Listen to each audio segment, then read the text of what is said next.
جائے. کسی نے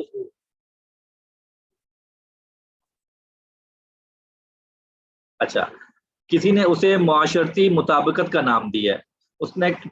کسی ماہر تعلیم نے یہ کہا کہ تعلیم کا بنیادی مقصد یہ ہوتا ہے کہ انسان کے اندر یہ صلاحیت پیدا ہو کہ وہ سوشل ایڈجسٹمنٹ سیکھ جائے، معاشرے کے ساتھ رہنا سیکھ جائے، معاشرے کے رہن سہن تمام چیزیں وہ اس کے ساتھ اس کی مطابقت ہو جائے. تو یہ تعلیم کا بنیادی مقصد ہوتا ہے. اسی طرح کسی نے کہا کہ جی تعلیم کا بنیادی مقصد سچائی کی تلاش ہے، اور کسی نے کہا کہ اس میں اخلاقی اور جسمانی نشو و نما کا عمل جو ہے وہ تعلیم کہلاتا ہے. تو ہم نے یہاں آپ کے سامنے جو تعریف رکھی ہے اس میں یہ تمام چیزیں ہی آ جاتی ہیں.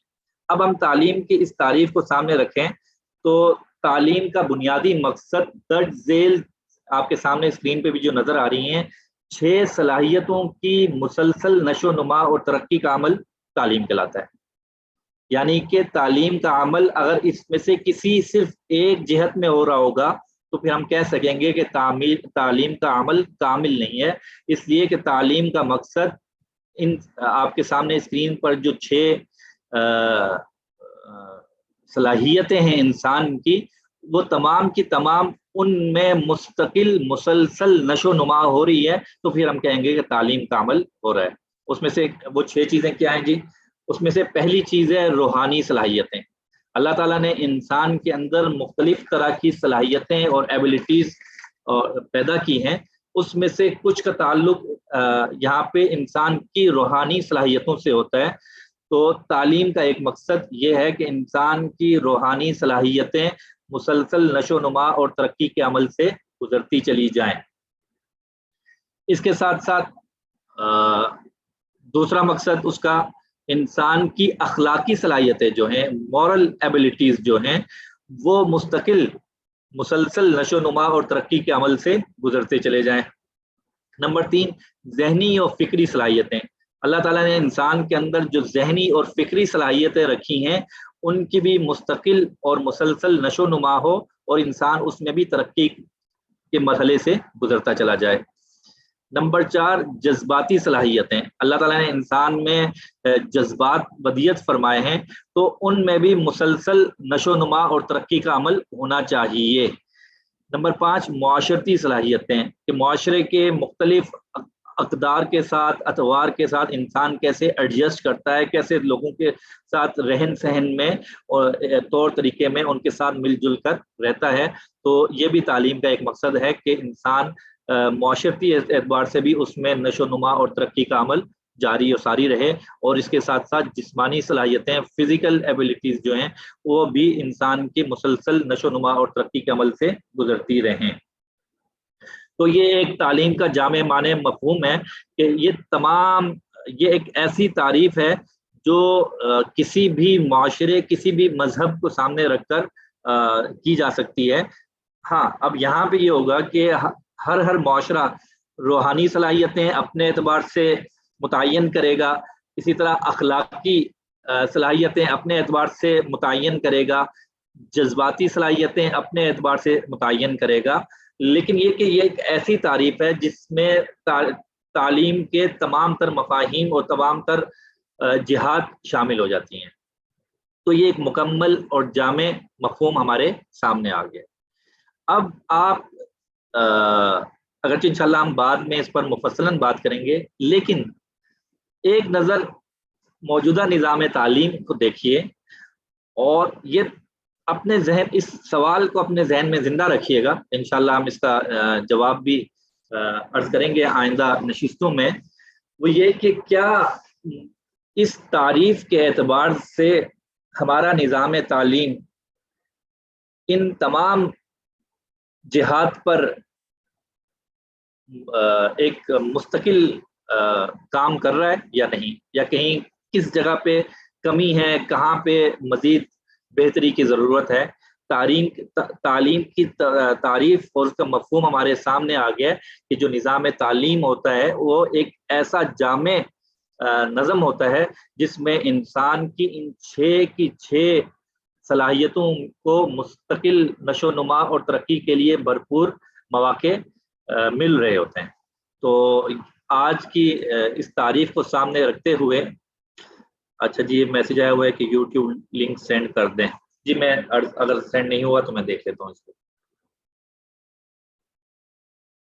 مجھے 1 منٹ دے دیجئے، میں ذرا یہ یوٹیوب لنک کا مسئلہ چیک کر لیتا ہوں.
جی احباب، اصل میں آج کچھ تکنیکی دشواریوں کا سامنا ہے، اس لیے کہ ہمارے ٹیم کے باقی کچھ احباب سفر میں ہیں، اور جس مقام پر وہ موجود ہیں وہاں پہ اس وقت کچھ سگنلز ایشو ہیں، تو اس لیے کچھ دشواری پیش آ رہی ہے. تو فی الحال یوٹیوب پر ہم نہیں جا پا رہے، اور لیکن یہ ریکارڈ ہو رہا ہے. اگر کچھ ساتھی نہیں دیکھ پائیں گے، ان کے یہاں کس نیٹ وغیرہ کا مسئلہ ہے، تو انشاءاللہ بعد میں اس کو اپلوڈ کر کے یوٹیوب لنک بھی شیئر کر دیا جائے گا.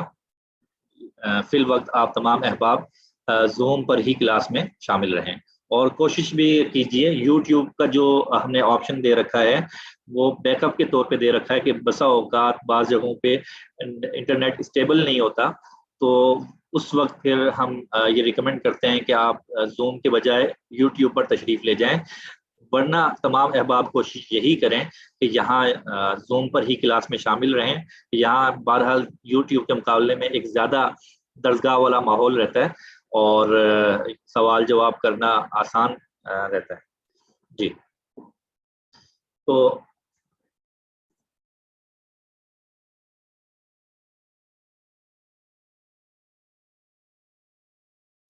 جی تو یہ تعلیم کا مفہوم ہمارے سامنے آ چکا.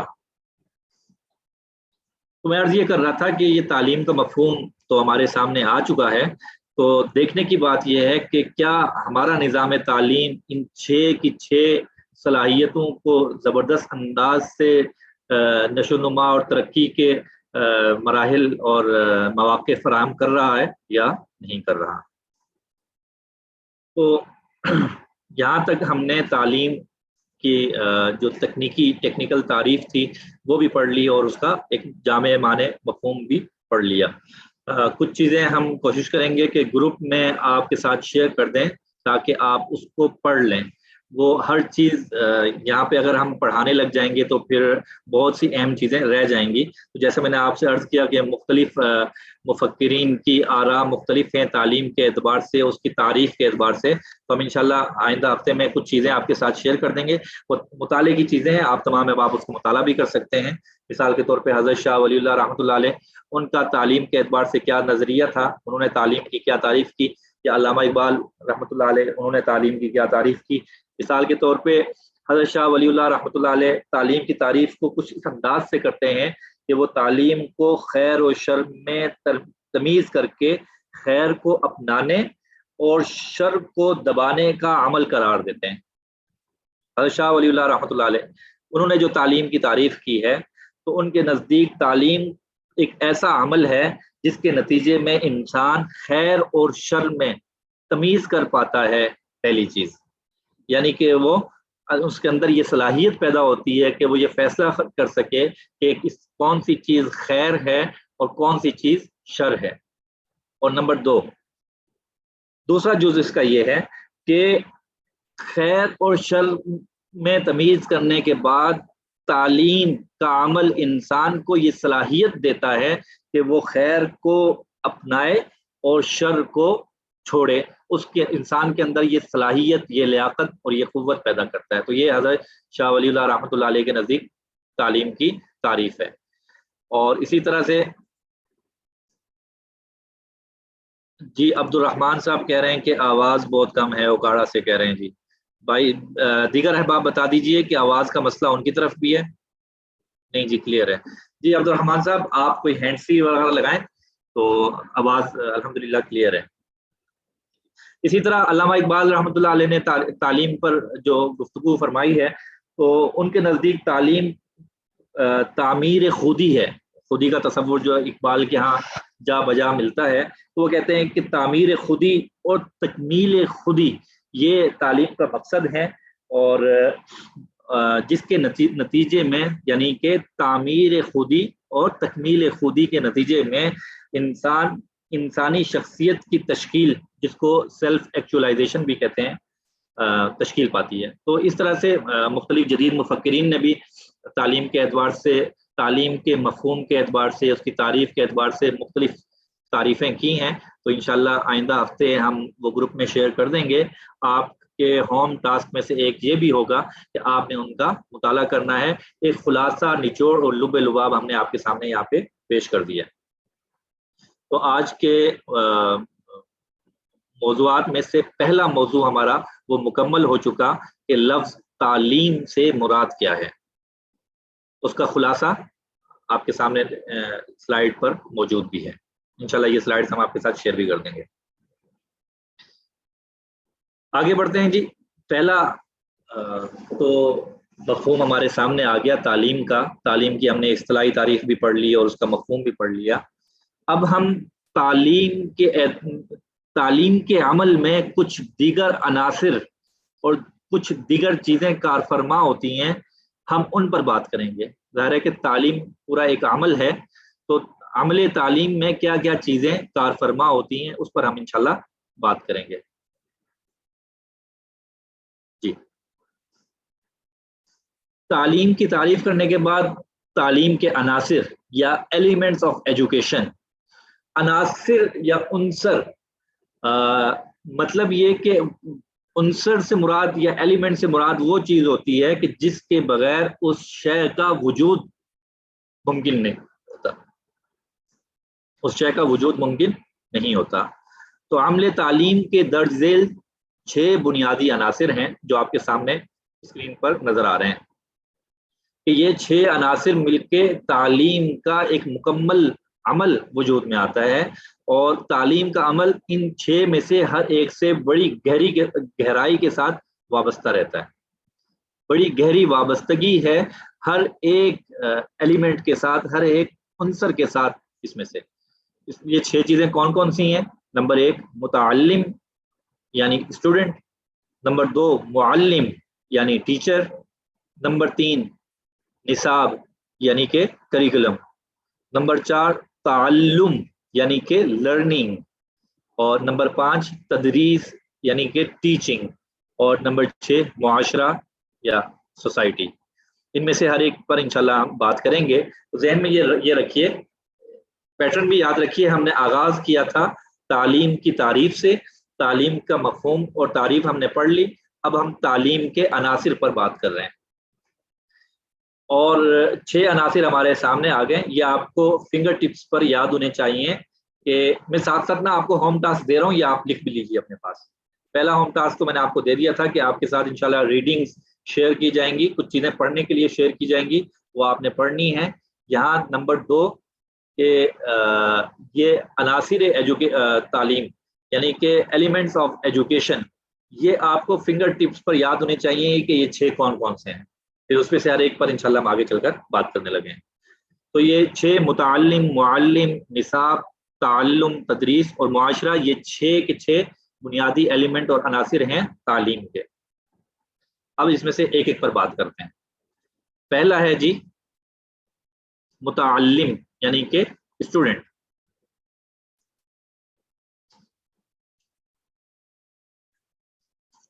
آپ کے سامنے سلائیڈ پہ عبارت لکھی ہوئی ہے کہ عمل تعلیم میں سب سے اہم عنصر، سب سے اہم ایلیمنٹ متعلم ہے، اس لیے کہ پورا تعلیم کا جو عمل ہے، جو نظام تعلیم ہے اور تعلیم سے وابستہ کوئی بھی چیز، اس کا وجود اس ایلیمنٹ کی وجہ سے ہے، متعلم کی وجہ سے ہے، اسٹوڈنٹ کی وجہ سے ہے۔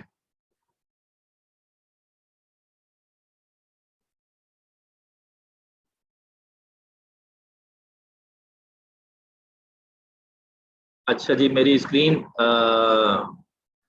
شیئر نہیں ہوئی جی، میں شیئر کر دیتا ہوں جی۔ وقار صاحب مجھے کو ہوسٹ بنا دیں جی، جزاک اللہ، میں شیئر کر دیتا ہوں جی، پریشان نہ ہوں، یہ شیئر ہو گئی ہے جی۔ تو عرض یہ کر رہا تھا کہ تعلیم کا جو عمل ہے اور اس میں بے شمار چیزیں کار فرما ہیں، وہ تمام کی تمام اس پہلے ایلیمنٹ کی مرہون منت ہے کہ عمل تعلیم میں سب سے اہم عنصر متعلم یعنی کہ اسٹوڈنٹ ہے، طالب علم ہے، جس کے لیے یہ تعلیم کا تمام تر عمل سر انجام پاتا ہے۔ اسی کی تربیت اور متوازن نشو و نما کے لیے ہر معاشرہ اپنا نظام تعلیم وضع کرتا ہے۔ تو جی جو پہلا ایلیمنٹ ہے، یہ وہ ان 6 کے 6 ایلیمنٹ میں سے پہلا ایلیمنٹ ایسا ہے جس کی وجہ سے بنیادی طور پر نظام تعلیم اور عمل تعلیم وجود میں آتا ہے۔ تو یہ سب سے اہم اور بنیادی ایلیمنٹ ہوتا ہے اور عنصر ہے، اور جو ہر معاشرہ اپنا نظام تعلیم جو وضع کرتا ہے، اس کا بنیادی مقصد انہی طلباء کی ضروریات کو سامنے رکھنا ہوتا ہے۔ تو تعلیمی عمل کی کامیابی کے لیے متعلم کے بارے میں یہ جاننا بہت ضروری ہے کہ وہ عمر کے کس درجے میں ہے، اس کے عمر کے تقاضے کیا ہیں، اس کی صلاحیتیں کیا ہیں، ذاتی رجحانات کیا ہیں، دلچسپیاں کیا ہیں۔ تو متعلم کو آپ جتنا بہتر جانیں گے، تعلیم کا عمل اتنا اثر انداز ہوگا۔ تو ایک استاد کے لیے بڑا ضروری ہے کہ وہ متعلم یعنی اسٹوڈنٹ کے صلاحیتوں، اس کے ذاتی رجحانات، اس کی دلچسپیوں سے بخوبی واقف ہو۔ تو متعلمین کے اچھا، اس کے ساتھ ساتھ لیکن ایک چیز بڑی اہم ہے، وہ یہ کہ متعلمین یعنی کہ طلباء کے انفرادی رجحانات، مزاج اور استعداد کے ساتھ ساتھ، یہ تو ان کے ذاتی رجحانات ہیں، ذاتی مزاج ہے، ذاتی استعداد ہے جو پہلے سے ان میں ہے، کے ساتھ ساتھ قومی، مذہبی اور معاشرتی ضروریات کو پیش نظر رکھنا بھی بڑا ضروری ہے۔ اب یہ نظام تعلیم وضع کرنے والے جو ماہرین تعلیم ہوتے ہیں، ان کے ذمے ہوتا ہے کہ وہ ایک ایسا نظام تعلیم تشکیل دیں جس کے نتیجے میں ایک طالب علم کا مزاج، اس کی استعداد، اس کے رجحانات قومی، مذہبی اور معاشرتی ضروریات سے ہم آہنگ ہوں، کلیش نہ ہو، ٹکراؤ نہ ہو ان کا۔ تو ایک ایسے نظام تشکیل دینا ان ماہرین تعلیم کا اور اس معاشرے کا اور اس ریاست اور حکومت کا فریضہ ہوتا ہے۔ اور یاد رکھیے کہ تعلیمی عمل کی کامیابی اسی صورت میں ممکن ہے کہ جب متعلم میں یہ تمام چیزیں پروان چڑھ رہی ہوں۔ اگر یہ تمام چیزیں پروان نہیں چڑھ رہی ہیں اور اس کے رجحانات، مزاج اور استعداد اس کے قومی، مذہبی اور معاشرتی ضروریات کے موافق نہیں ہیں، تو پھر ہم یہ کہہ سکتے ہیں کہ وہ عمل تعلیم یا وہ نظام تعلیم اس متعلم کے لیے کامل نہیں ہے۔ اچھا، اس میں ایک چیز یہ بھی کہ دیکھیں، اگر ہم کسی بچے کو بالکل آزاد چھوڑ دیں،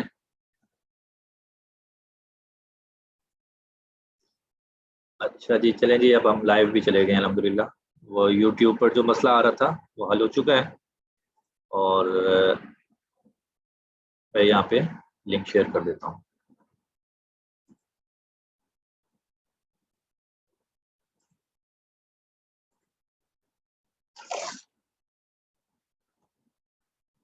میں نے آپ کی چیٹ باکس میں یوٹیوب کا لنک شیئر کر دیا ہے، تو جن ساتھیوں کو یہاں پہ آواز کا مسئلہ درپیش ہے، تو اس کی بنیادی وجہ یہ ہوتی ہے کہ ان کی طرف جن ساتھیوں کو بھی آواز کا مسئلہ درپیش ہے، ان کے ہاں انٹرنیٹ کی اسٹیبلٹی کا مسئلہ ہوتا ہے، تو ایسے احباب پھر ذرا یوٹیوب پہ جا کے کلاس میں شامل ہو جائیں تاکہ وہ بہتر انداز سے وہاں پہ سن سکیں.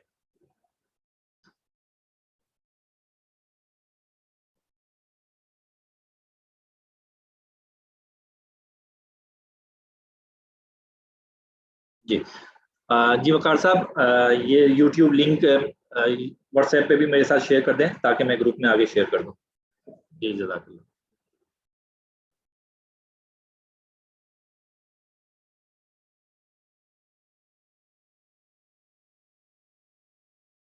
جی آپ کے گروپس میں نے یہ لنک شیئر کر دیا ہے.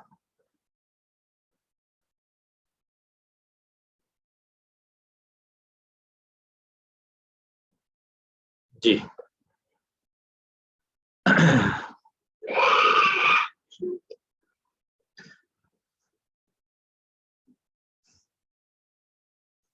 استاد محترم ایک بار دوبارہ سلائیڈ نمبر 7 دکھا دیجیے. جی میں دکھا دیتا ہوں دوبارہ.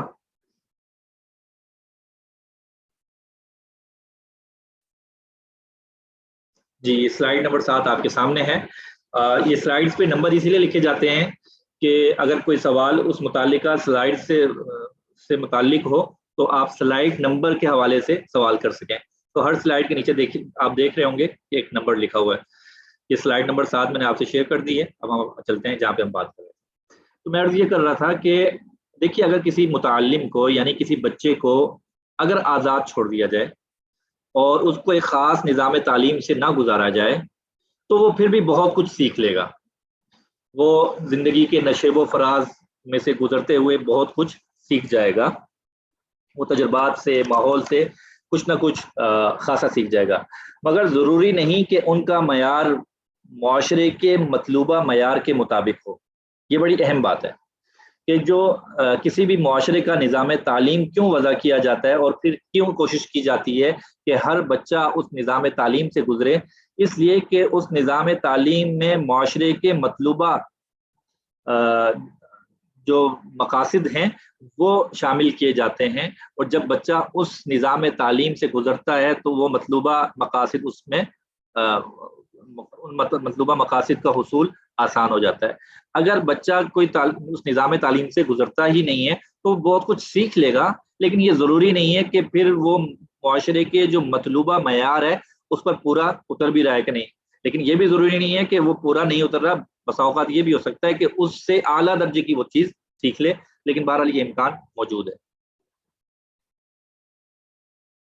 تو یہ ریاست اور معاشرے کی مجموعی ذمہ داری ہوتی ہے کہ وہ ایک ایسا جامع نظام تعلیم وضع کریں متعلم کے لیے طالب علم کے لیے جو اس کے قومی مذہبی اور معاشرتی ضروریات کو مد نظر رکھ کر بنایا جائے. تو یہ پہلا ایلیمنٹ تھا جی تعلیم کا. اس کے بعد ہم آگے چلتے ہیں جی. دوسرا ایلیمنٹ ہے معلم یعنی کہ ٹیچر. معلم وہ ہستی ہے جو متعلم کی تعلیم و تربیت کا فریضہ سر انجام دیتی ہے. معلم وہ ہستی ہے جو متعلم کی تعلیم تربیت کا فریضہ سر انجام دیتی ہے. تعلیمی عمل کی کامیابی کا تمام تر دار و مدار معلم ہی کے مرہون منت ہے. یہ بڑا اہم جملہ ہے اور بحیثیت استاد کے فن تدریس سے جو احباب وابستہ ہیں ان کے لیے یہ جملہ انتہائی اہمیت کا حامل ہے.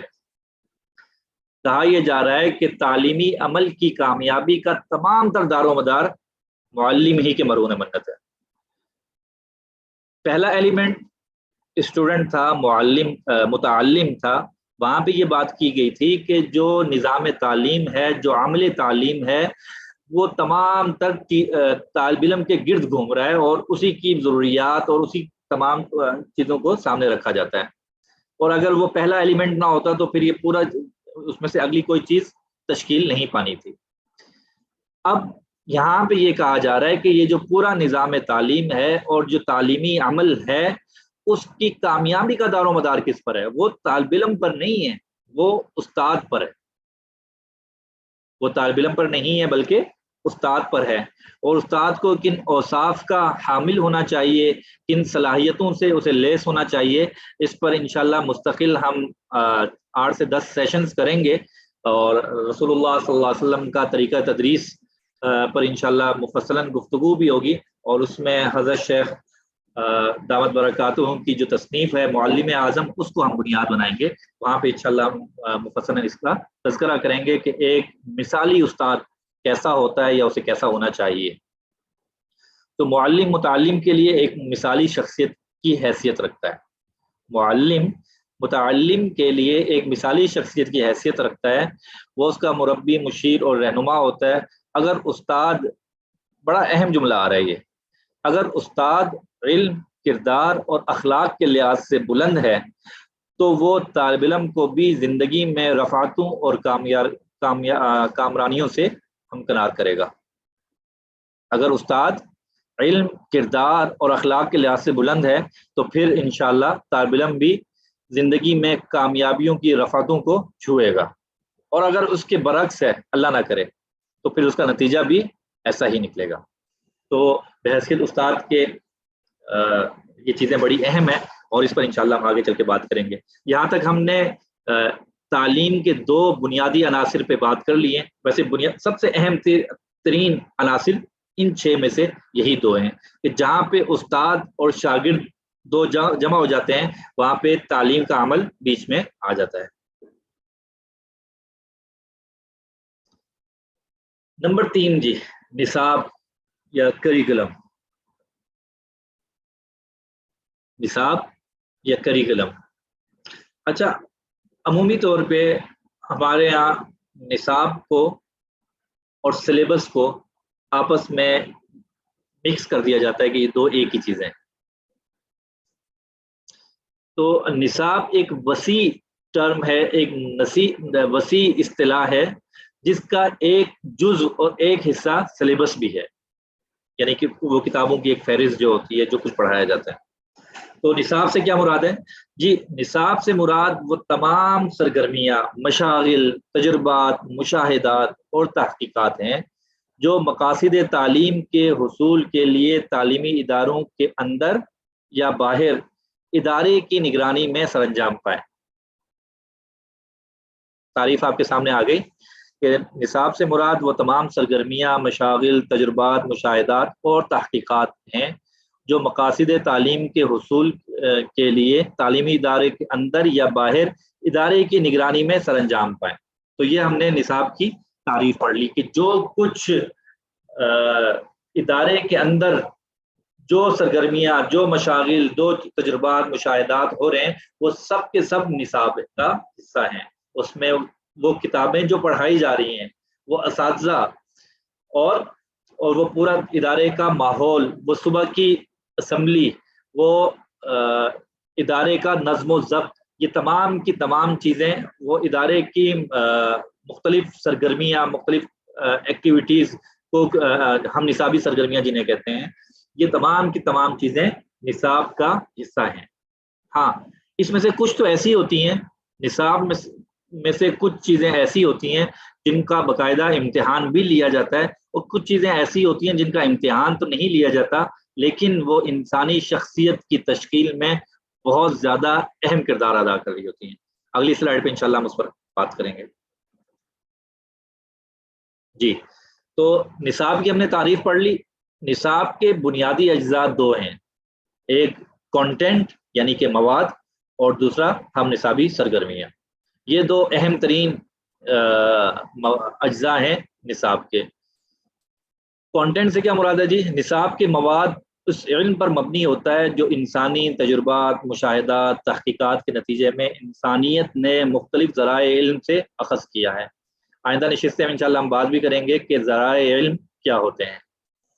تو بہرحال انسان نے مختلف ذرائع علم کو استعمال کرتے ہوئے مختلف تجربات سے، مشاہدات سے، تحقیقات سے جو کچھ علم اخذ کیا ہے، اس کا مجموعہ وہ مواد کہلاتا ہے، اور یہی کنٹینٹ درسی کتب کی شکل میں تدریس کے لیے اساتذہ و طلباء کو مہیا کیا جاتا ہے.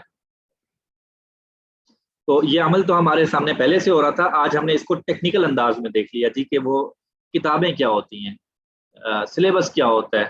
تو سلیبس ہمیں پتہ چل گیا کہ جی وہ جو درسی کتب ہیں وہ بنیادی طور پر وہ کنٹینٹ ہیں جو انسانیت نے مختلف ذرائع علم سے ڈیولپ کیا ہے۔ اچھا، ایک تو نصاب کا اہم ترین جز یہ ہو گیا، یہ وہ کنٹینٹ ہو گیا۔ دوسرا ہم نصابی سرگرمیاں ہے، اور یہاں ہم نصابی سرگرمیوں کا مفہوم بڑا وسیع ہے۔ اس سے مراد محض کھیل کود یا چند مقابلہ جات نہیں ہیں، بلکہ ادارے کے اندر ہونے والی مختلف سرگرمیاں، اس میں اساتذہ کا برتاؤ، اساتذہ کا رویہ، اور طلبہ کا آپس کا رویہ، ادارے کا مجموعی ماحول اور مزاج جسے کہتے ہیں، وہ یہ تمام کی تمام چیزیں ہم نصابی سرگرمیوں میں شامل ہیں۔ تو ہم نصابی سرگرمیاں نصاب تعلیم کا دوسرا اہم حصہ ہیں، جو تعلیمی ادارے کی مختلف سرگرمیوں کی صورت میں طلبہ کی شخصیت کی تعمیر و تشکیل میں اہم کردار ادا کرتی ہیں۔ اب یہ دو بنیادی اجزاء ہیں۔ اس میں سے جو پہلا جز ہے کانٹینٹ والا، وہ تو ایسا ہے کہ اس کے امتحان بھی ہوتا ہے، اس کے نمبرز بھی لگتے ہیں، اس پہ بڑا فوکس بھی ہوتا ہے۔ لیکن یہ جو دوسرا حصہ ہے، عموماً اس پر ویسی محنت نہیں ہو رہی ہوتی جیسی کہ پہلے حصے پہ ہو رہی ہوتی ہے۔ حالانکہ یہ دوسرا حصہ انسان طلبہ کی شخصیت کی تعمیر و تشکیل میں بڑا ہی زبردست، بنیادی اور اہم کردار ادا کر رہی ہوتی ہے۔ تو تعلیمی اداروں سے وابستہ افراد کے لیے یہ بڑا اہم نقطہ ہے کہ جب بھی ہم اپنا نظام تعلیم تشکیل دیتے ہیں اپنے ادارے کے اندر، اس میں مختلف موضوعات کو، مختلف سبجیکٹس کو پڑھانے کا انتظام کرتے ہیں، اسباق کی تقسیم کرتے ہیں، مختلف نظم بناتے ہیں، تو اس کے ساتھ ساتھ ان چیزوں پر بھی بڑی گہرائی اور گہرائی کے ساتھ نظر ہونی چاہیے، اور اس کو بھی باقاعدہ نظم کا حصہ بنانا چاہیے۔ اور جیسے پہلے حصے کا باقاعدہ امتحان ہوتا ہے، اس کے نمبرز ہوتے ہیں، اور پھر سرٹیفکیٹ اور کیا کچھ ہوتا ہے، تو یہاں پہ اس دوسرے حصے میں بھی تحسین کے اور ستائش کے کچھ ایسا انتظام ہونا چاہیے کہ جو طلبہ میں آگے بڑھنے کا رجحان پیدا کرے۔ آگے چل کے انشاءاللہ ہم نشستوں میں اس پر حوالے سے بھی بات کریں گے۔ تو اب تک ہم نے 3 عناصر پڑھ لیے۔ پہلا عنصر تھا طالب علم، دوسرا استاد، اور تیسرا نصاب۔ اب ہم چوتھے ایلیمنٹ کی طرف چلتے ہیں، اور وہ ہے تعلم، یعنی کہ لرننگ، سیکھنے کا عمل۔ تو تعلم انسانی شخصیت کے کسی بھی پہلو میں وقوع پذیر ہونے والی تبدیلی ہے۔ یہ ہم نے تعریف کر دی، ٹیکنیکل تعریف کر دی، فنی تعریف کر دی۔ لرننگ کہتے کسے ہیں، تعلم کہتے کسے ہیں، یا کب ہم کہیں گے کہ تعلم ہو گیا، لرننگ ہو گئی، کب ہم کہیں گے اسے؟ تو یہاں تعریف آپ کے سامنے ہے کہ تعلم انسانی شخصیت کے کسی بھی پہلو میں وقوع پذیر ہونے والی تبدیلی ہے، جو جسمانی، اخلاقی، روحانی اور جذباتی بھی ہو سکتی ہے۔ وہ گزشتہ اس میں ہم نے 6 مختلف چیزیں پڑھی تھی، ان کو سامنے رکھیے گا۔ تو تعلم انسانی شخصیت کے کسی 6 پہلو پڑھے تھے نا ہم نے، تو ان 6 پہلو میں سے بھی کسی پہلو میں وقوع پذیر ہونے والی تبدیلی کو ہم کیا کہتے ہیں؟ تعلم کہتے ہیں۔ انسانی شخصیت میں یہ مطلوبہ تبدیلیاں تجربات و واقعات کے نتیجے میں رونما ہوتی ہیں۔ تو ایک خاص نظم سے، خاص طریقے سے جب انسان کو گزارا جاتا ہے، تو پھر جسمانی، اخلاقی، روحانی، جذباتی، معاشرتی تبدیلی رونما ہوتی ہے۔ اور جب یہ تبدیلی رونما ہوتی ہے تو ہم کہتے ہیں کہ تعلم وجود میں آیا، یا تعلم یا لرننگ کا پروسیس وجود میں آیا۔ مثال کے طور پہ، اگر ایک شخص کو گفتگو کرنے کا سلیقہ نہیں تھا اور اس نے گفتگو کرنے کا سلیقہ سیکھ لیا، تو اب یہ ایک تبدیلی رونما ہوئی اس کی شخصیت میں، تو ہم کہیں گے یہ تعلم ہوا، یہ تعلم ہوا۔ تو اس تعریف کے اعتبار سے محض چیزوں کا جان لینا، الفاظ کا آ جانا، وہ مکمل تعلم کی تعریف میں شامل نہیں ہوگا۔ آگے بڑھتے ہیں جی ہم اب چوتھے ایلیمنٹ کی طرف، نہیں 4 ایلیمنٹ ہو چکے ہیں، 5ویں ایلیمنٹ کی طرف۔ 5واں ایلیمنٹ ہے تدریس، ٹیچنگ۔ تدریس ایک ایسا فن ہے جس کے ذریعے استاد مختلف طرق اور حکمت عملی کے تحت طالب علم کی شخصیت میں تعلم یعنی کہ لرننگ کے لیے مناسب تدابیر اختیار کرتا ہے۔ مؤثر اور کامیاب تدریس وہ ہوتی ہے جو طالب علم کے لیے دلچسپ، آسان اور دیرپا ہو۔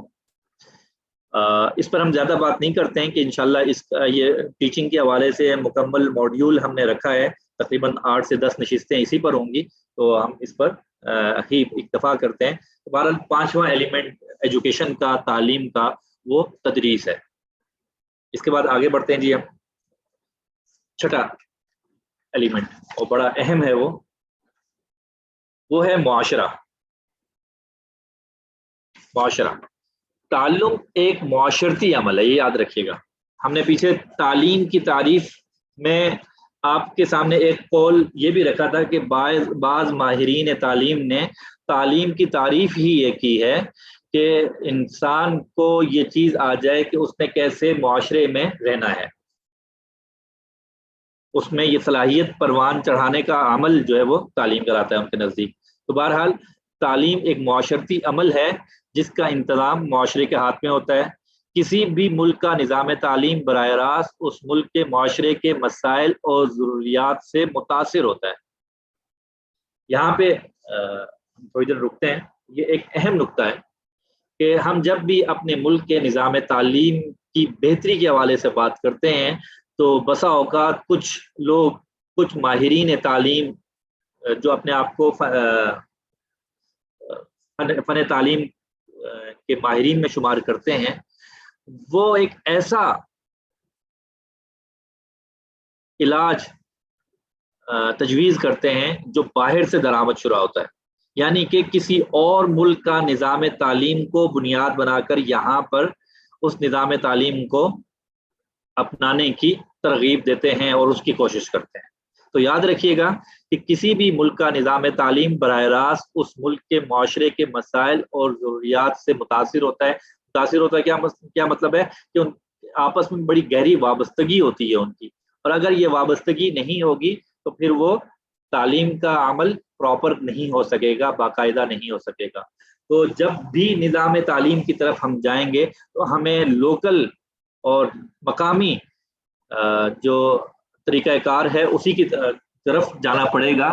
یہ امپورٹڈ سلوشن جو ہوتے ہیں نا، جب مسائل اور مقامی ہیں تو جو اس کا سلوشن ہے، جو حل تجویز کرنا ہے، وہ بھی مقامی ہی ہونا چاہیے۔ ہاں، دنیا بھر میں جو نظام تعلیم چل رہے ہیں ہم ان کو دیکھیں گے، ان کو دیکھیں اور ان سے فائدہ اٹھائیں گے، لیکن اپنے معاشرے کے مسائل، اس کی ضروریات، اپنے معاشرے کی سائیکی کو سامنے رکھتے ہوئے نظام تعلیم کو وضع کریں گے، نہ یہ کہ باہر سے ایک نظام تعلیم اٹھایا اور جوں کا توں یہاں پر نافذ کر دیا، تو اس کے نتائج بڑے بھیانک نکلیں گے جو ہمارے معاشرے نے جس کا مشاہدہ کیا بھی ہے۔ اسی لیے نظام تعلیم اور عمل تعلیم معاشرے کے ماحول، اس کے مسائل اور معاشرے کی ضروریات کو نظر انداز نہیں کر سکتے۔ یہاں پہ آپ کے ساتھ ایک دلچسپ معلومات شیئر کرتے ہیں جی، اس پر انشاءاللہ آگے چل کے بات بھی ہوگی کہ ہندوستان میں مسلمانوں کا نظام تعلیم کیا تھا، پھر انگریز کی آمد کے بعد نظام تعلیم کیا بنا، اور پھر جب قیام پاکستان کے بعد تعلیم نے کیا رخ اختیار کیا۔ تو خیر، ہندوستان میں مسلمانوں کا نظام تعلیم کس نوعیت کا تھا اور پھر انگریز کی آمد کے بعد کیا کچھ ہوا، اس کو چھوڑ دیجئے۔ جب قیام پاکستان ہوا، پاکستان بنا، تو اب یہاں پر نظام تعلیم کی تشکیل کی ضرورت تھی ایک زبردست۔ اس کے لیے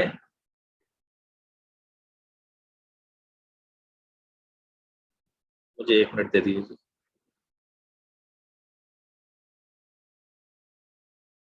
جی، ایک نظام تعلیم کی ضرورت تھی، تو اس کے لیے بالکل پاکستان بننے کے فوراً بعد ایک ادارہ بنایا گیا جس کا بنیادی مقصد یہ تھا کہ نو مولود مسلم ملک کے لیے ایک نظام تعلیم وضع کرے، اور وہ ادارہ بنایا گیا اور اس ادارے کا سربراہ علامہ اسد کو بنایا گیا، اور انہوں نے کچھ عرصے اس پر کام کر کے تجاویز پیش کی، اور بدقسمتی سے کچھ عرصے بعد اس ادارے میں آگ لگی اور وہ تمام کی تمام چیزیں وہ خاکستر ہو گئی۔ تو بہرحال انہوں نے جو تجاویز پیش کی وہ بڑی دلچسپ تھی، اس میں ایک تجویز یہ تھی کہ انہوں نے یہ تجویز کیا کہ 2 سال کے لیے یا 3 سال کے لیے تمام تعلیمی ادارے بند کر دیے جائے، تمام تعلیمی ادارے۔ انہوں نے کہا کہ ہمارے کیوں بند کر دیے جائیں؟ انہوں نے کہا کہ ابھی کا جو نظام تعلیم ہے وہ اس نسل کے لیے انتہائی نقصان دہ ہے، تو ہم یہ تو گوارا کر سکتے ہیں کہ 2 سے 3 سال ہمارے بچے گلیوں میں کھیلتے رہیں، اسکول کا اداروں کا نام تک نہ دیکھیں اور اس کی طرف رخ بھی نہ کریں، لیکن اس نظام تعلیم سے ہم ان کو نہیں گزار سکتے۔ تو انہوں نے تجویز کیا تھا کہ 2 سے 3 سال بالکل تمام ادارے، تمام جتنے بھی تعلیمی، اس میں کوئی استثناء نہیں تھا، اسکول، کالج، مدارس، یونیورسٹیز سارے بند کر دیے جائیں، اور پھر آگے کچھ تجاویز تھی کہ اس کی بنیاد پر ایک زبردست جامع نظام تعلیم بنایا جائے جو حقیقی مسلم معاشرے کی نمائندگی کرتا ہو، لیکن بہرحال بدقسمتی سے وہ نہیں ہو سکا۔ تو معاشرتی ضروریات کو نظام تعلیم میں سامنے رکھنا انتہائی اہمیت کا حامل ہوتا ہے۔ تو یہ 6 بنیادی عوامل ہیں، عناصر ہیں نظام تعلیم کے۔ میں ایک مرتبہ پھر وہ سلائیڈ آپ سے شیئر کر دیتا ہوں تاکہ چیزیں مستحضر ہو جائیں۔ جی، یہاں سے ہم نے بات شروع کی تھی کہ ایلیمنٹس آف ایجوکیشن یا تعلیم کے عناصر، کہ عمل تعلیم کے درج ذیل 6 بنیادی عناصر ہیں: متعلم، معلم، نصاب، تعلم، تدریس اور معاشرہ، اور اس میں سے ہر ایک کی مختصراً ہم نے توضیح بھی کر دی۔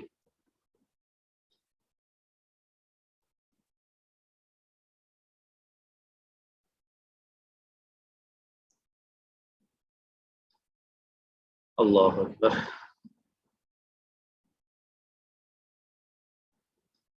اچھا، یہاں تک ہم نے جو کچھ جن موضوعات پہ بات کی ہے، اگر کوئی سوال ہو تو آپ کر سکتے ہیں، ورنہ پھر یہاں سے آگے ہم مزید آگے چلیں گے۔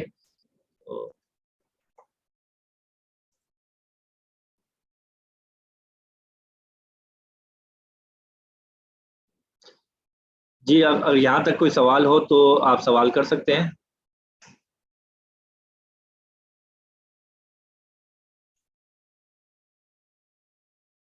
جی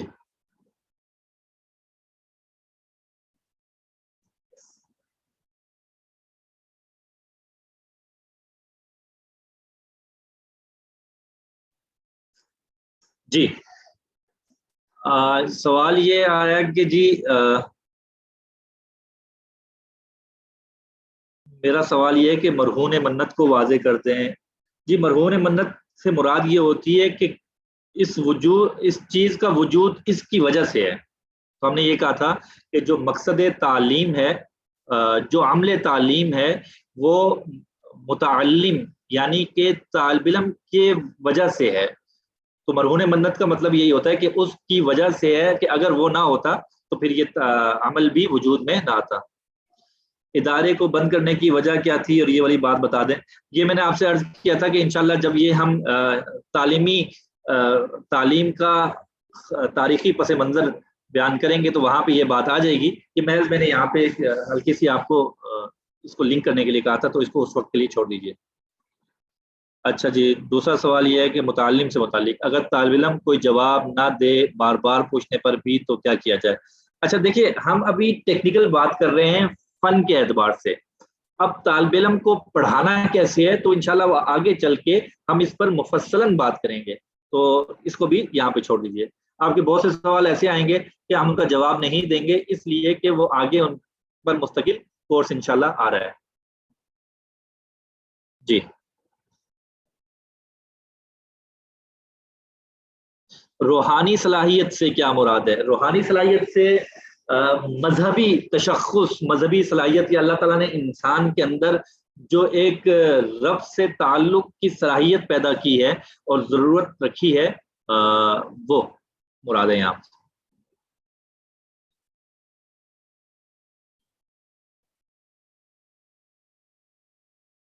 جی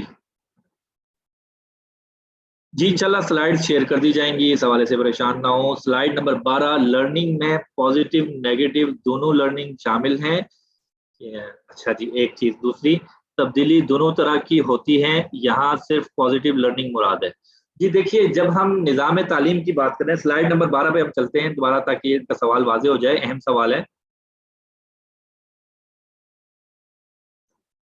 جی یہاں ہم نے یہ بات کی کہ تعلم انسانی شخصیت کے کسی بھی پہلو میں وقوع پذیر ہونے والی تبدیلی ہے. تو انہوں نے سوال یہ کیا کہ یہ تبدیلی مثبت اور منفی دونوں کو شامل ہے یا صرف مثبت کو شامل ہے. تو اس کا جواب یہ ہے کہ جی یہ صرف مثبت کو شامل ہے، اس لیے کہ تعلیم کی اصطلاح سے دیکھا جائے گا تو سیکھنا تو وہ ہو جائے گا، لیکن تعلیم کی اصطلاح سے ہم اس کو لرننگ نہیں کہیں گے، پھر وہ کوئی اس نے غلط چیز سیکھ لی ہے. اور دوسرا سوال کیا تھا جی آپ کا؟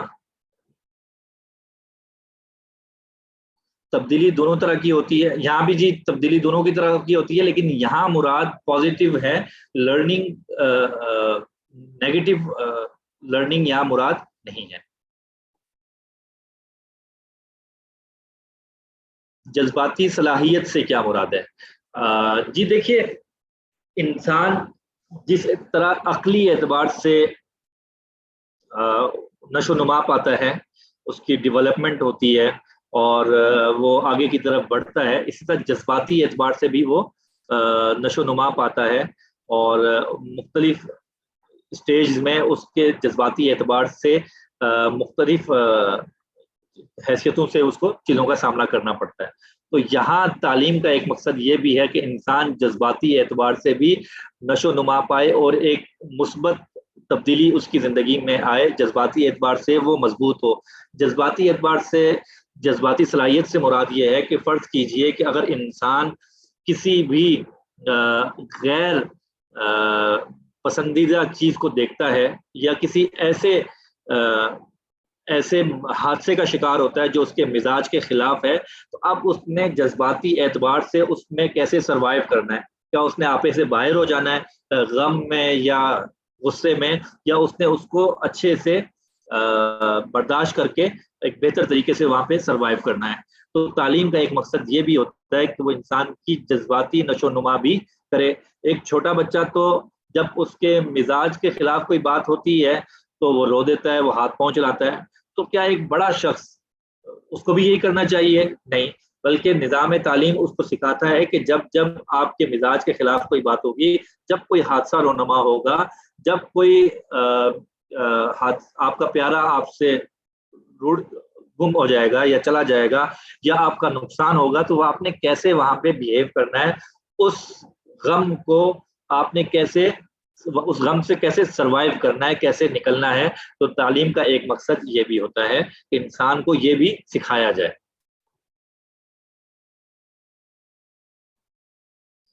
متعلم کے ذاتی رجحانات، جی میں آپ سے عرض کر چکا ہوں کہ اس طرح کے جو سوالات ہیں وہ اپنے پاس لکھ چھوڑیے، جب انشاءاللہ آپ اس پر بات کریں گے تو اس وقت یہ سوالات کر لیجئے گا. جی اب ہم آگے بڑھتے ہیں. جی اچھا، ممکن ہے کہ جو احباب سوال کر رہے ہیں تو دیگر احباب کو لگ رہا ہو کہ بھائی یہ کیسا سوال کر دیا، کیوں کر دیا. تو ہماری کوشش یہ ہوتی ہے کہ کسی کا کوئی بھی سوال وہ رائے گاہ نہ جائے، اس کو وقت دیا جائے، اور یہ استاد کی ذمہ داری ہوتی ہے کہ چاہے سوال بظاہر کیسا ہی لگ رہا ہو تو اس کو ضرور دلچسپی سے اور توجہ کے ساتھ پڑھ کر اس کو جواب دینا چاہیے. تو یہ بھی ہمارے سیکھنے کی چیز ہے. تو اس طرح کی چیزیں آتی رہیں گی. جب بہت سے لوگ ایک ساتھ مل کر ایک چیز کو سیکھ رہے ہوتے ہیں، پڑھ رہے ہوتے ہیں، تو کچھ لوگوں کے لیے وہ بالکل بنیادی نوعیت کی ہوتی ہے، کچھ لوگوں کے لیے وہ بالکل بہت زیادہ اہمیت کی حامل ہوتی ہے. تو اس طرح کی چیزیں چل رہی ہوتی ہیں. صبر و تحمل کے ساتھ آگے آگے چلیے، آگے بڑھتے ہیں. جی ہم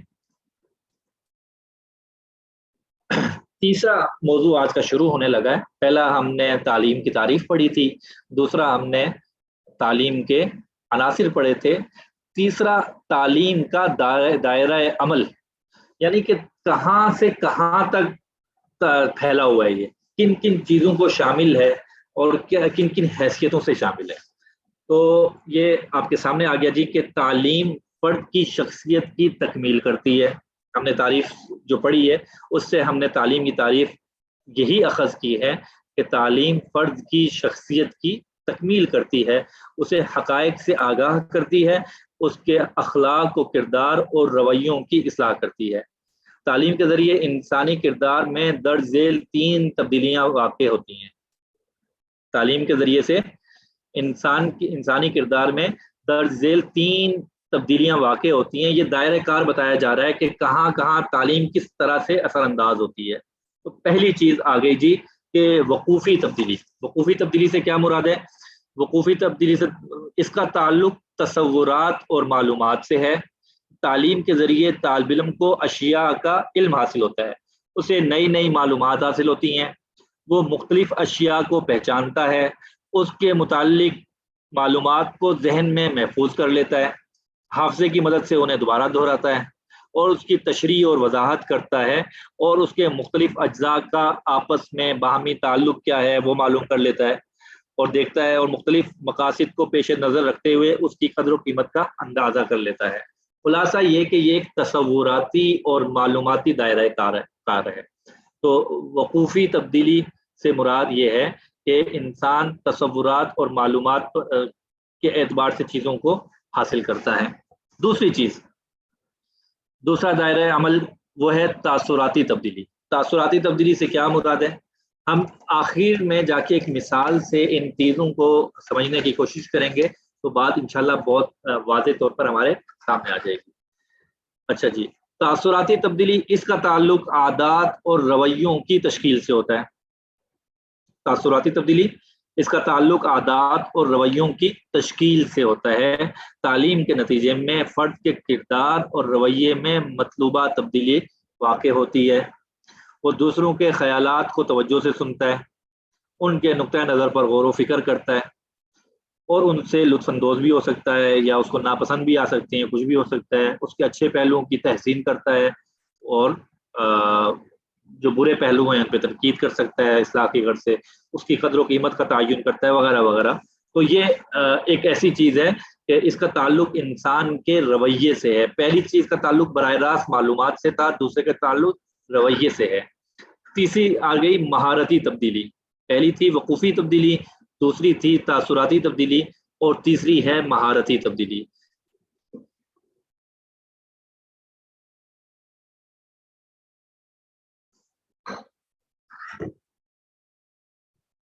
اچھا جی، تو مہارتی تبدیلی سے کیا مراد ہے؟ تعلیم کے اس پہلو کا تعلق کسی ہنر کے اکتساب سے ہے کہ باقاعدہ انسان وہ فن کرنا سیکھ لیتا ہے، عمل میں لے آتا ہے. تعلیم جہاں کسی طالب علم کو معلومات پہنچ جاتی ہے اور متعلقہ اشیاء کے متعلق علم مہیا کرتی ہے، اسے اپنے رویے اور کردار میں تبدیل کرنے کے لیے آمادہ کرتی ہے، وہیں اسے کسی عملی اقدام اور سرگرمی میں حصہ لینے کے قابل بھی بناتی ہے. میں دوبارہ عرض کر دیتا ہوں کہ تعلیم جہاں انسان کو معلومات فراہم کرتی ہے، کسی شے کی حقیقت کا ادراک کرواتی ہے، یہ چیز آ جائے گی وقوفی تبدیلی میں. نمبر 2 یہ کہ اسے اپنے رویے اور کردار میں تبدیلی پیدا کرنے کے لیے، اپنے کردار میں لانے کے لیے آمادہ کرتی ہے. ایک تو یہ کہ کسی چیز کا جان لینا، دوسرا یہ کہ انسان باقاعدہ سے کوشش کرے کہ ہاں یہ چیز میں کروں گا، یہ میرے لیے بہتر ہے. تو یہ دوسری چیز آ جائے گی، یہ آ جائے گی تاثراتی تبدیلی. اور تیسرا یہ کہ باقاعدہ انسان جب اس کو کر گزرتا ہے تو یہ ہو گئی مہارتی تبدیلی. اب اس کو دیکھتے ہیں جی کہ ایک مثال کے ذریعے سے. فرض کیجئے کہ ایک طالب علم کو ہمدردی کا تصور سمجھایا گیا، ہمدردی کا تصور سمجھایا گیا اور ہمدردی کے عنوان سے ایک کہانی سنائی گئی اسے. جب اس نے سنا تو اسے بڑا اچھا لگا یہ. تو طالب علم کو اس کہانی کا واقعاتی لحاظ سے ٹھیک سمجھ کر بیان کر دینا، یہ آ جائے گا کہ جو ہمدردی کا تصور اسے بیان کیا گیا تھا بعینی اس کا سمجھ لینا، ہم کہیں گے کہ یہ وقوفی تبدیلی آ گئی کہ طالب علم نے سمجھ لیا کہ ہمدردی کیا ہوتا ہے. پہلی چیز، ہم نے طالب علم کو تصور ہمدردی پڑھایا اور وہ ہمدردی کو سمجھ گیا، تو یہ ہم کہیں گے اس میں وقوفی تبدیلی آ گئی. اس نے تصوراتی اعتبار سے معلوماتی اعتبار سے اس کو سمجھ لیا. اب آ جائیے دوسرا حصہ کہ ہمدردی کو سمجھنے کے بعد اس کے اندر یہ جذبہ اٹھا کہ یار یہ تو بڑی زبردست چیز ہے اور اس کو میں نے اپنی زندگی میں لانا ہے. تو یہ ہم کہیں گے کہ یہ تاثراتی تبدیلی ہے کہ وہ اس کو اپنے رویے میں لانے کی بات کر رہا ہے. ٹھیک ہے، اور اس نے اس کے لیے کوشش بھی کر لی ہے، لائے عمل بنا لی ہے اور ٹارگٹ رکھ لیا ہے اس کو. اور تیسری چیز یہ کہ جب کبھی ایسا موقع آیا تو اس نے باقاعدہ ہمدردی کا اظہار کر دیا کسی سے، تو اب ہم کہیں گے کہ یہ مہارتی تبدیلی ہے اور اس نے اس پر اب اس کو باقاعدہ پریکٹیکلی کر بھی لیا ہے۔ تو یہ تعلیم کا دائرہ عمل ہے کہ وہ شروع تصور سے ہوتا ہے اور اس کا اختتام جو ہے وہ انسان کے عمل پر ہوتا ہے۔ تو یہ پورا ایک پیکج ہے، اس میں سے اگر ہم محض اس کو وقوفی تبدیلی تک رکھیں گے یا تاثراتی تبدیلی تک رکھیں گے تو مطلب یہ ہے کہ تعلیم کا مقصد کامل نہیں ہو رہا، تعلیم کا مقصد ہم حاصل نہیں کر پا رہے ہیں۔ تو یہ بہت ضروری ہے کہ تعلیم کے تصور کو سمجھتے ہوئے اس کے دائرہ عمل کو بھی سمجھا جائے کہ آغاز کہاں سے ہوتا ہے اور اس کا اختتام کہاں پر جا کر ہوگا۔ ورنہ اگر یہ تیسرا نقطہ نہ ہو اور محض دو چیزیں ہی نظام تعلیم میں رہ جائیں تو پھر وہ نظام تعلیم کامل نہیں ہے اور صحیح سمت میں آگے نہیں بڑھ رہا۔ اچھا، اس حوالے سے اگر اس سلائیڈ کے حوالے سے کوئی سوال ہو تو آپ سوال کر سکتے ہیں، اس لیے کہ یہاں سے آگے ہم پھر مزید آگے بڑھیں گے انشاءاللہ۔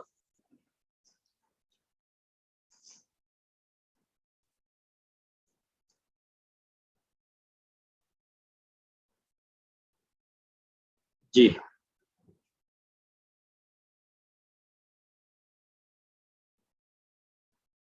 تاثراتی کو دوبارہ سمجھا دیں، مثال سے دوبارہ سمجھا دیں۔ جی میں عرض کر دیتا ہوں۔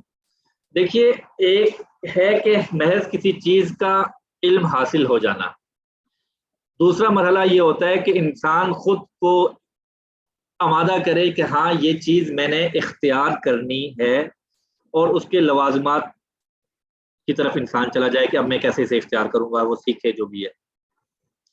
تو پہلا چیز کہ اس کا تصور کا آ جانا وہ ہو جائے گی وقوفی تبدیلی، اور اس تصور کو اپنی زندگی میں لانے کی خواہش، اپنی رویے اور عادات میں ڈھالنے کی خواہش اور کوشش، یہ آ جائے گی تاثراتی تبدیلی۔ اور جب جب اس پر عمل کا موقع آئے گا تو اگر وہ عمل کرے گا تو وہ آ جائے گی مہارتی تبدیلی۔ یہ جیسے اخلاقی اعتبار سے ہے، اسی طرح مختلف فنون کے اعتبار سے بھی آپ اس کو دیکھ سکتے ہیں۔ مثال کے طور پہ آپ نے کمپیوٹر گرافک ڈیزائننگ کا کورس کیا، اس میں آپ کو بتایا گیا کہ جی یہ اس کا انٹرفیس ہے، یہ اس کے ٹولز ہیں، یہ یہاں پہ چیز ایسے بنتی ہے، یہ کٹ پیسٹ ہوتا ہے، یہ کلر چینج ہوتا ہے، وغیرہ وغیرہ وغیرہ وغیرہ، یہ ساری چیزیں۔ تو آپ نے اس ساری چیزیں وہ سنی اور اس کو اپنے پاس ضبط کر لیا، یاد کر لیا، تو یہ آ جائے گا وقوفی تبدیلی۔ ٹھیک، لیکن اگر فرض کریں اس سے بات آگے نہیں بڑھی تو یہ یہیں پہ رہ جائے گا۔ اور اگر سے بات آگے بڑھتی ہے، آپ کہتے ہیں یار یہ تو بڑی زبردست چیز ہے، بڑی دلچسپ چیز ہے اور میرا خواہش بھی ہے اور اس میں آگے بڑی اسکوپ بھی ہے، تو مجھے سیکھنا چاہیے، آپ نے اس کے لیے پھر اور پریکٹس وغیرہ شروع کر دی، تو یہ کیا ہو جائے گا؟ تاثراتی تبدیلی۔ اور پھر تیسری کہ باقاعدہ آپ اس کو باقاعدہ اسکل بنا لیں اپنی اور اس کو کام میں لانا شروع کر دیں جب جب موقع آئے۔ تو آپ نے مثال کے طور پہ آپ کو ایک اسائنمنٹ ملا کہ آپ نے خلاصہ تیار کرنا ہے اس کا، آج کے سبق کا، تو اس میں آپ نے کہا کہ یار میں خلاصہ تیار کرتا ہوں اور اس کی مدد سے تیار کرتا ہوں کہ تھوڑا سا اس کی گرافک ڈیزائننگ کر لیتا ہوں، تو یہ کیا ہو جائے گا؟ یہ آپ اس کو باقاعدہ عمل میں لے آئے تو یہ ہو جائے گا مہارتی تبدیلی۔ امید ہے کہ میں اپنی بات واضح کر پایا ہوں گا، اگر بات واضح نہیں دوبارہ فرما دیجیے، دوبارہ عرض کر دیں گے انشاءاللہ۔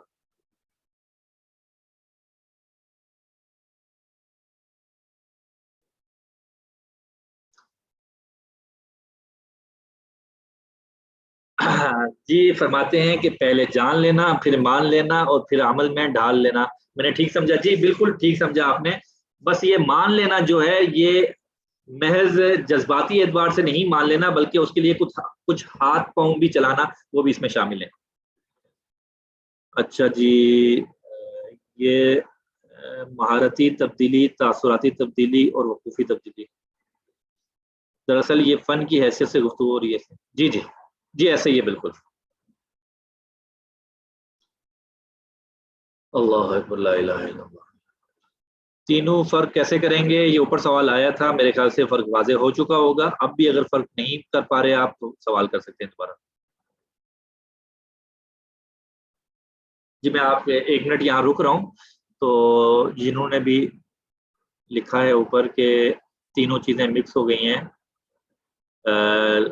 رول نمبر 273 273 وہ بتا دیں، ورنہ ہم آگے چلتے ہیں انشاءاللہ.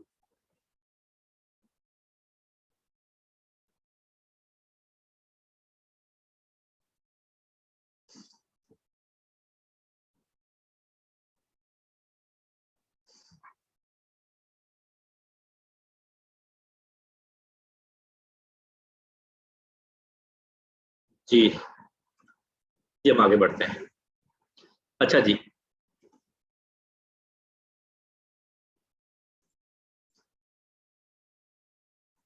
اللہ اکبر. اس کے بعد جی ایک اہم موضوع ہے بڑا، کہ تعلیم کے وظائف یا فنکشنز کیا ہیں، کہ کیا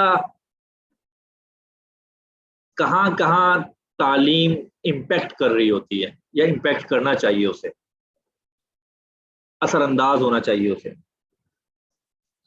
تو ماہرین تعلیم نے 3 بنیادی اور اہم ترین وظائف بیان کیے ہیں، اور بھی ہیں لیکن ہم نے یہاں پہ 3 اہم ترین کو شامل کر لیا ہے، کوشش کی ہے کہ اس میں باقی سارے بھی آ جائیں. وہ تعلیم کے وہ وظائف کون کون سے ہیں؟ اس میں نمبر 1 ثقافتی اور تہذیبی ورثے کا تحفظ، منتقلی اور نشو و نما.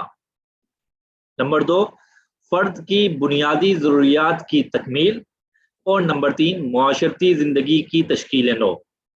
یہ 3 تعلیم کے وظائف ہیں. اب اس میں سے ایک ایک کو لیتے ہیں کہ اس کا کیا مطلب ہے.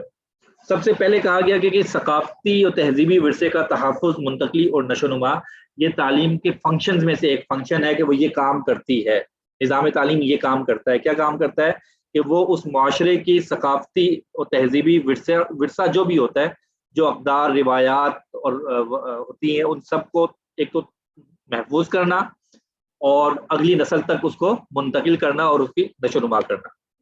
اس سے کیا مراد ہے، تھوڑا سا اس کی وضاحت کر دیتے ہیں. کہ ہر معاشرہ مخصوص اور منفرد خصوصیات کا حامل ہوتا ہے. ہم دیکھ رہے ہوتے ہیں کہ مختلف معاشرے ہیں، اور پھر معاشروں کی مختلف اعتبار سے تقسیم کر سکتے ہیں. مذہب کے اعتبار سے معاشروں کی تقسیم کر سکتے ہیں، علاقائی بنیادوں پر معاشرے کی تقسیم کر سکتے ہیں، زبانوں کی بنیاد پہ معاشرے کی تقسیم کر سکتے ہیں، ادوار کی بنیاد پہ معاشرے کی تقسیم کر سکتے ہیں. تو بہرحال تو ہر معاشرہ مخصوص اور منفرد خصوصیات کا حامل ہوتا ہے. اس کی اقدار، روایات، تہذیب و تمدن اور ثقافت وہ ایک خاص ہوتی ہیں. ٹھیک، تو ایک معاشرہ ایک خاص اقدار و روایات، تہذیب و تمدن اور ثقافت کا حامل ہوتا ہے، اور ان سب کو تحفظ بھی وہ کر رہا ہوتا ہے، اور اپنے اصولوں اور اقدار اور روایات کو آنے والی نسلوں تک پہنچانے کا خواہاں ہوتا ہے. ہر معاشرہ چاہتا ہے کہ اس کی جو بھی تہذیب و تمدن ہے، روایات ہیں، کلچر ہیں، اس کے جو اصول ہیں، وہ اس کے آنے والی نسلوں تک پہنچ جائیں.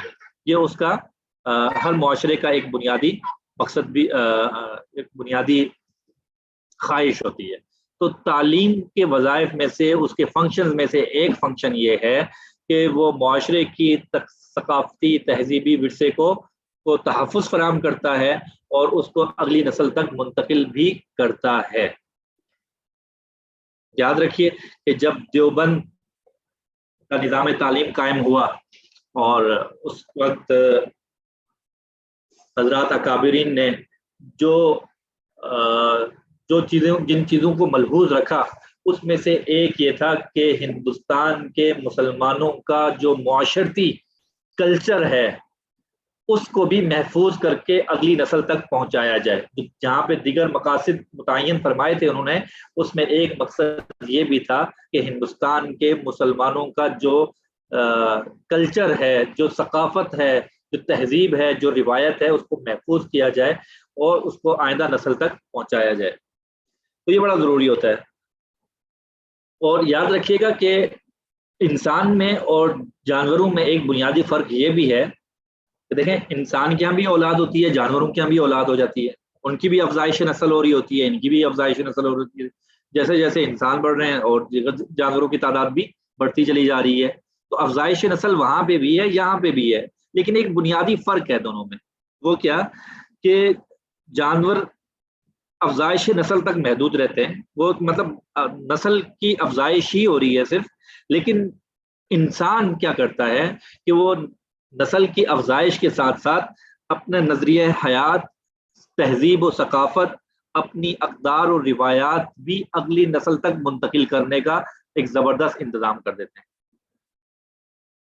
یہی وجہ ہے کہ آج سے ہزاروں سال پہلے کا انسان اور آج کے انسان میں تمدنی اعتبار سے، روایات کے اعتبار سے، اسکلز کے اعتبار سے بڑا فرق ہے.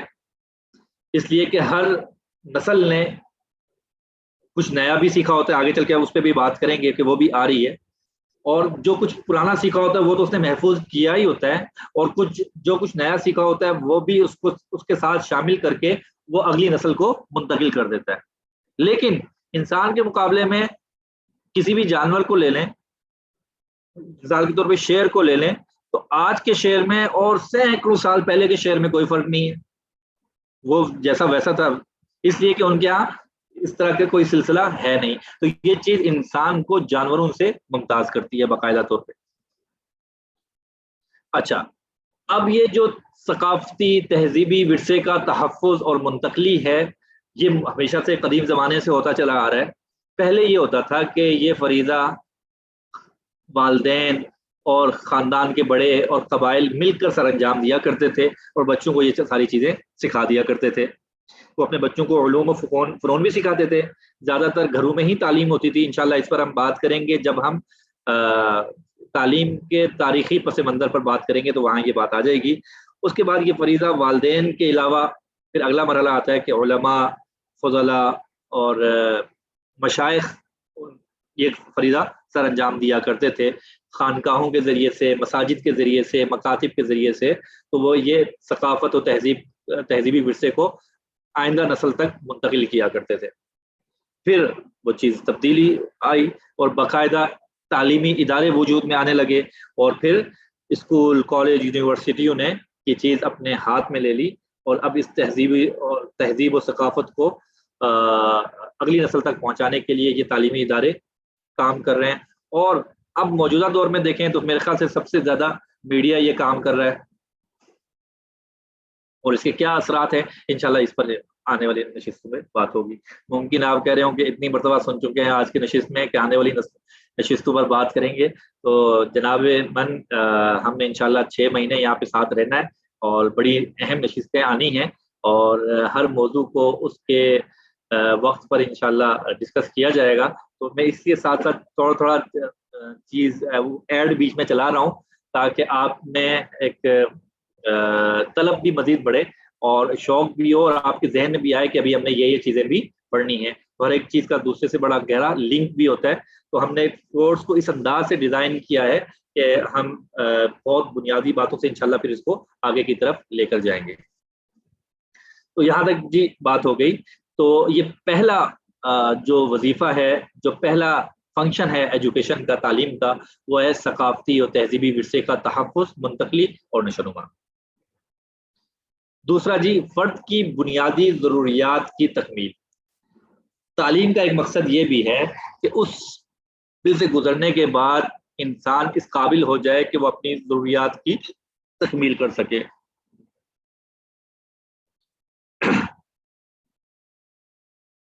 ہم نے پہلے بات کی کہ جو متعلم ہوتا ہے، اسٹوڈنٹ ہوتا ہے، طالب علم ہوتا ہے، اس تعلیم کے پورے نظام میں اور عمل میں سب سے بنیادی اور مرکزی حیثیت اسی کو حاصل ہے، اور تمام چیزیں اسی کے گرد گھوم رہی ہیں، اسی محور کے گرد گھوم رہی ہیں. تو معاشرے کے وسائل اور ذرائع، اس کی نشو و نما اور تربیت کے لیے بروئے کار جو چیزیں لائی جا رہی ہوتی ہیں، اس کا بنیادی مقصد یہی ہوتا ہے کہ ہم اس فرد کو اس قابل بنا دیں کہ وہ جب اپنے پاؤں پر کھڑا ہو تو اپنی ضروریات کی تکمیل کر سکے. یہی وجہ ہے کہ بچے کی پیدائش کے بعد ہی اس کی تعلیم کا مرحلہ شروع ہو جاتا ہے، سلسلہ شروع ہو جاتا ہے. آپ کہیں گے شاید آپ کو لگے ایسا نہیں ہوتا ہے، ایسا ہوتا ہے، ہر گھر میں ہوتا ہے. وقت آنے پر جیسے جیسے ماہ مہینوں میں بچہ عمر کے اعتبار سے بڑھ رہا ہوتا ہے تو والدین گھر کے بڑے اس کو مختلف چیزیں سکھا رہے ہوتے ہیں، شعوری طور پر، غیر شعوری طور پر وہ بچہ سیکھ رہا ہوتا ہے، سن رہا ہوتا ہے، دیکھ رہا ہوتا ہے. تو وہ ساری چیزیں باقاعدہ سے اس کا انتظام و انصرام بھی کیا جا رہا ہوتا ہے. اور وقت اپنے مقررہ وقت پر اگر کوئی بچہ جو چیز اس کو سیکھ جانی چاہیے تھی وہ نہ سیکھے تو تمام گھر والے پریشان ہو جاتے ہیں. مثال کے طور پہ جس عمر کے جس حصے میں جا کے اس کو توتلے الفاظ میں ہی صحیح کچھ الفاظ کی ادائیگی شروع کر دینی چاہیے تھی، اگر بچہ وہاں پہنچ کر اس اسٹیج تک نہ بولے تو گھر والے پریشان ہو جاتے ہیں اور پھر اس پر زیادہ توجہ دیتے ہیں. اور پھر یا اسی طرح جس اسٹیج پہ بچے کو گھٹنوں کے بل چلنا چاہیے تھا اگر وہ نہ چل رہا ہو تو والدین اس کی کوشش کرتے ہیں. جس اسٹیج پہ اسے قدموں پر چلنا چاہیے تھا اگر نہ چلے تو اس کی کوشش کرتے ہیں. تو یہ ساری چیزیں یہ کہ بچے کی پیدائش کے ساتھ ہی اس کی ضروریات کا ادراک کرتے ہوئے اسے سکھانے کا عمل شروع ہو جاتا ہے. تو تعلیم کا ایک بنیادی ایلیمنٹ یہ بھی ہے کہ فرد کی جو بنیادی ضروریات ہیں، اب وہ فرد کی بنیادی ضروریات ہر معاشرے کے اعتبار سے مختلف ہوتی ہیں. تو نظام تعلیم میں دوسرا اہم ترین فنکشن یہ ہے کہ وہ فرد کی بنیادی ضروریات کی تکمیل کا انتظام و انصرام کرتا ہے.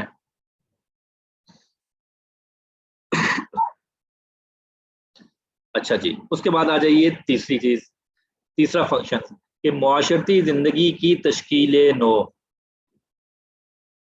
معاشرتی زندگی کی تشکیل نو، اس سے کیا مراد ہے؟ آپ دیکھیے پہلا نقطہ تھا کہ ثقافتی اور تہذیبی ورثے کا تحفظ، تو یہاں کہہ رہے ہیں کہ معاشرتی زندگی کی تشکیل نو. اس سے کیا مراد ہے؟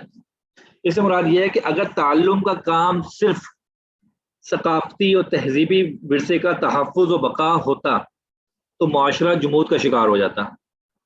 اگر فرض کریں کہ تعلیم کا مقصد صرف یہی ہوتا کہ جو تہذیب، تمدن، روایات اس کو ملی ہیں بس اس نے اس کو محفوظ کرنا ہے اور اگلی نسل کو منتقل کر دینا ہے، اس کے علاوہ اس نے کوئی چیز نہیں کرنی، تو پھر معاشرہ جمود کا شکار ہو جاتا.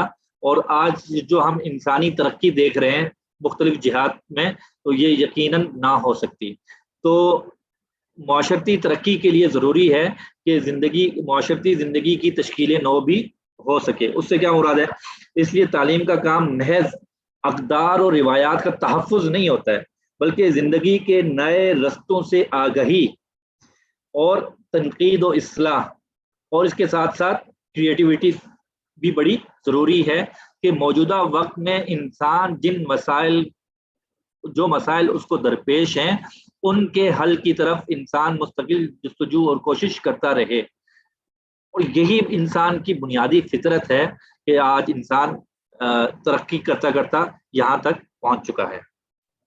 تو یہ بنیادی طور پر 3 اہم وظائف ہیں ایجوکیشن کے، تعلیم کے، اور جو میں نے عرض کر دی ہے. اگر یہاں تک کوئی سوال ہو، بلکہ اگلی سلائیڈ بھی ہم دیکھ لیتے ہیں، ٹائم 11 بج چکے ہیں میرے خیال سے. اگلی سلائیڈ ہم آئندہ کے لیے رکھ دیتے ہیں، آپ کو کوئی سوال ہو تو اس کو دیکھ لیتے ہیں. آئندہ جو ایک سلائیڈ رہتی ہے آج کی کہ تعلیم کے اسالیب کون کون سے ہیں، یہ بڑی اہم ہے تو صحیح لیکن بڑی عام فہم بھی ہے کہ تعلیم کے اسالیب 3 ہیں: رسمی تعلیم، نیم رسمی تعلیم اور غیر رسمی تعلیم. رسمی تعلیم سے مراد باقاعدہ کسی ادارے میں رہتے ہوئے ایک خاص نظام کے تحت تعلیم حاصل کرنا، اور اس کی بے شمار شکلیں ہمارے سامنے موجود ہیں، مدارس کی شکل میں، مکاتب کی شکل میں، اسکول، کالج، یونیورسٹیز کی شکل میں. یہ جہاں جہاں بھی ہوگا اس کا ایک باقاعدہ نصاب ہوتا ہے، باقاعدہ ایک نظم ہوتا ہے، اور اس نظم کو میں ایویلیویشن یعنی کہ جانچ پڑتال بھی ہوتی ہے، ساری چیزیں ہوتی ہیں. تو ایسا نظم کہلاتا ہے رسمی تعلیم. نیم رسمی تعلیم یہ ایک درمیانی چیز ہوتی ہے، یہ فاصلاتی نظام تعلیم کہ جس میں باقاعدہ نظام تعلیم تو ہوتا ہے لیکن اس کی تمام خوبیاں شامل نہیں ہوتی ہیں. اور غیر رسمی تعلیم یہ ہے کہ جو انسان اداروں کے علاوہ اپنے ماحول سے چیزیں سیکھ رہا ہوتا ہے. تو اس کو انشاءاللہ مفصلاً ہم آئندہ نشست میں پڑھیں گے. آج کی نشست ہم یہیں تک رکھتے ہیں، اور انشاءاللہ آخر میں دوبارہ اس کا لب لباب اور خلاصہ بھی عرض کر دوں گا. سر دست یہ کہ اب تک اگر کوئی سوال ہے تو آپ کر سکتے ہیں. تعلیم کا فن نظام تعلیم کا ایک عمومی سا تصور ہمارے سامنے آ گیا فنی اعتبار سے کہ لفظ تعلیم سے کیا مراد ہے اور اس کے ایلیمنٹس کون کون سے ہیں اور اس کے وظائف کون کون سے ہیں اور اس کا دائرہ عمل کیا ہے. تو یہ چیز ہم نے آج کی نشست میں پڑھی ہے. اس حوالے سے آپ کے جو سوالات ہیں ہم کی طرف چلتے ہیں. اللہ اکبر.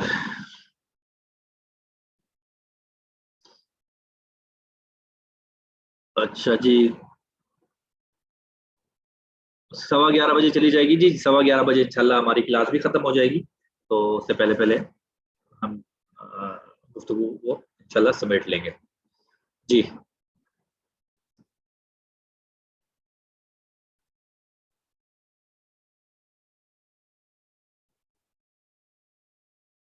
آخری سلائیڈ دوبارہ سمجھا دیں. آخری سلائیڈ سے مراد میں نے عرض کیا کہ انشاءاللہ آئندہ نشست میں ہم اس کو مفصلاً پڑھ لیں گے. ایک اوور ویو سا میں نے آپ کو دے دی ہے. یہ تعلیم کے اسالیب موڈز آف ایجوکیشن اس کی اگر بات کر رہے ہیں تو یہ انشاءاللہ آئندہ نشست میں اس پر مفصلاً بات کریں گے. اس حوالے سے پریشان ہو. سلائیڈ نمبر 17 جی انشاءاللہ یہ شیئر کر دی جائیں گی سلائیڈز. آپ پریشان نہ ہو. سلائیڈ شیئر کر دی جائیں گی. اس کے علاوہ کوئی سوال ہے تو وہ کریں.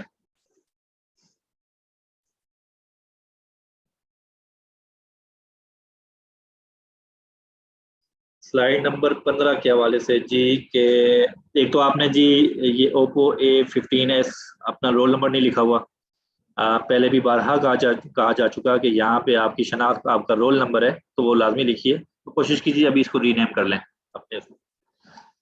اچھا آپ کہہ رہے ہیں کہ سلائیڈ نمبر 15 کیا یہ تینوں ایک دوسرے کے لیے لازم و ملزوم ہیں یعنی تینوں کا مجموعہ تعلیم کا دائرہ عمل کہلائے گا. میں سلائیڈ نمبر 15 کھول لیتا ہوں اور آپ کو سوال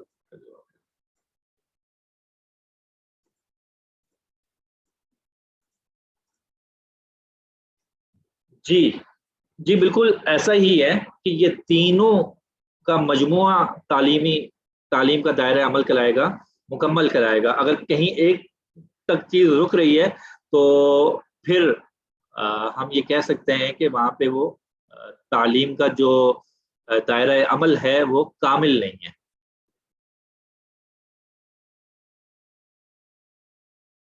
اچھا جی آپ فرما رہے ہیں کہ اس طرح کہیں کہ ایک تصور ہوتا ہے پھر عمل اور پھر اس عمل کا احسان کا درجہ تک پہنچانا یعنی ایکسلنٹ لیول پر لے جانا. اس طرح یہ تینوں تعلیم کا دائرہ عمل کہلائے گا. نہیں اس میں تھوڑا سا فرق ہے. دیکھیے ایک ہے تصور, یہ بات بالکل آپ کی ٹھیک ہے, اور ایک ہے عمل, یہ ہے تیسرا درجہ. ان دونوں کے درمیان آتا ہے کہ اس کو اپنے عمل میں لانے کے لیے غور و فکر کرنا, غور و خوض کرنا, خود کو آمادہ کرنا اور جو بھی اس کے لیے ٹولز ریکوائرڈ ہیں وہ اس کا انتظام و انصرام کرنا. یہ چیز ہے. تو پہلا تصور ہے, اس چیز کا تصور حاصل کرنا. دوسرا خود کو اس کے لیے آمادہ کرنا اور اس آمادگی میں وہ چیزیں شامل ہیں کہ جس کے لیے اپنی ذات میں لانے کے لیے جو بھی درکار ہوں گی. اور تیسرا پھر اس کو عمل میں لے آنا. پھر آگے عمل میں پھر ویریشنز ہیں اور سب سے اعلیٰ درجہ احسان ہے انسان, اور ابتدائی درجہ یہ کہ وہ کبھی کبھی کر لیتا ہے. اچھا جی لکھا تھا, اس کا مطلب کیا ہے پوائنٹس حضرت؟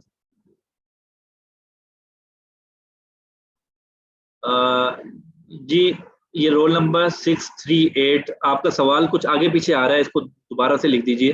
بیچ میں آپ نے انگریزی کا ایک لفظ لکھا ہے شاید اس لیے وہ ٹوٹ گیا ہے.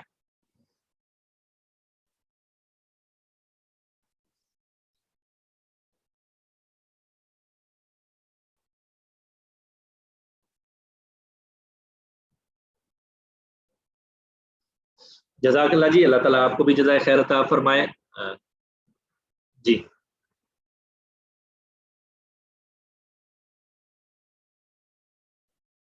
حضرت خلاصہ جمع کروانے کی جگہ 50 پوائنٹس لکھا تھا, اس کا کیا مطلب ہے؟ میں ابھی سوال نہیں سمجھا کہ کہاں پہ لکھا ہوا تھا, کیا بات ہے؟ جزاک اللہ خیر استاد محترم. یہ ساری وہ باتیں ہیں جو صرف محسوس ہوتی ہیں. اللہ تعالیٰ جی آپ کو بھی جزائے خیر عطا فرمائے. اور جی اچھا جی، گوگل کلاس میں لکھا تھا میرے خیال سے، اچھا گوگل کلاس میں لکھا تھا کہ 50 پوائنٹس لکھیں. اچھا اس حوالے سے مولانا وقاص سعید صاحب اگر ہمارے ساتھ ہیں تو ہم ان سے یہ دریافت کر لیں گے کہ وہاں پہ کیا لکھا تھا. جی السلام علیکم. جی وعلیکم السلام ورحمۃ اللہ وبرکاتہ. مرحبا یا شیخ. جی مولانا وقاص سعید صاحب تشریف جزاک لا اللہ چکے ہیں. جزاک اللہ. جی آغاز اچھا حضرت آغاز کلاس میں آپ نہیں تھے، ہم نے آپ کو بھرپور مس کیا ہے. جی فرمائیے. جزاک اللہ خیرہ. اچھا حضرت وہ نمبرز ہیں کہ وہ جو خلاصہ تھا وہ 50 نمبر کا تھا. Points mean number. اچھا اچھا ٹھیک ہے. جی میں عرض کر دیتا ہوں کہ آپ جو خلاصہ جات جمع کروائیں گے تو وہاں پہ ان کو گریڈنگ ہوگی، اور کورس کے آخر میں باقاعدہ آپ کا ایک مارکس کی شکل میں، گریڈ کی شکل میں اور پرسنٹیج کی شکل میں سامنے آ جائے گی آپ کی پرفارمنس. اور اس میں ہم نے زیادہ چیزیں نہیں رکھی ہیں، آپ سے چند مطالبات ہی ہوں گے. اس میں سے ایک مستقل مطالبہ تو ہمارا یہ ہوگا کہ ہمیشہ آپ نے ہر سیشن کا خلاصہ پوائنٹ کی صورت میں بھرپور انداز میں جمع کروانا ہے.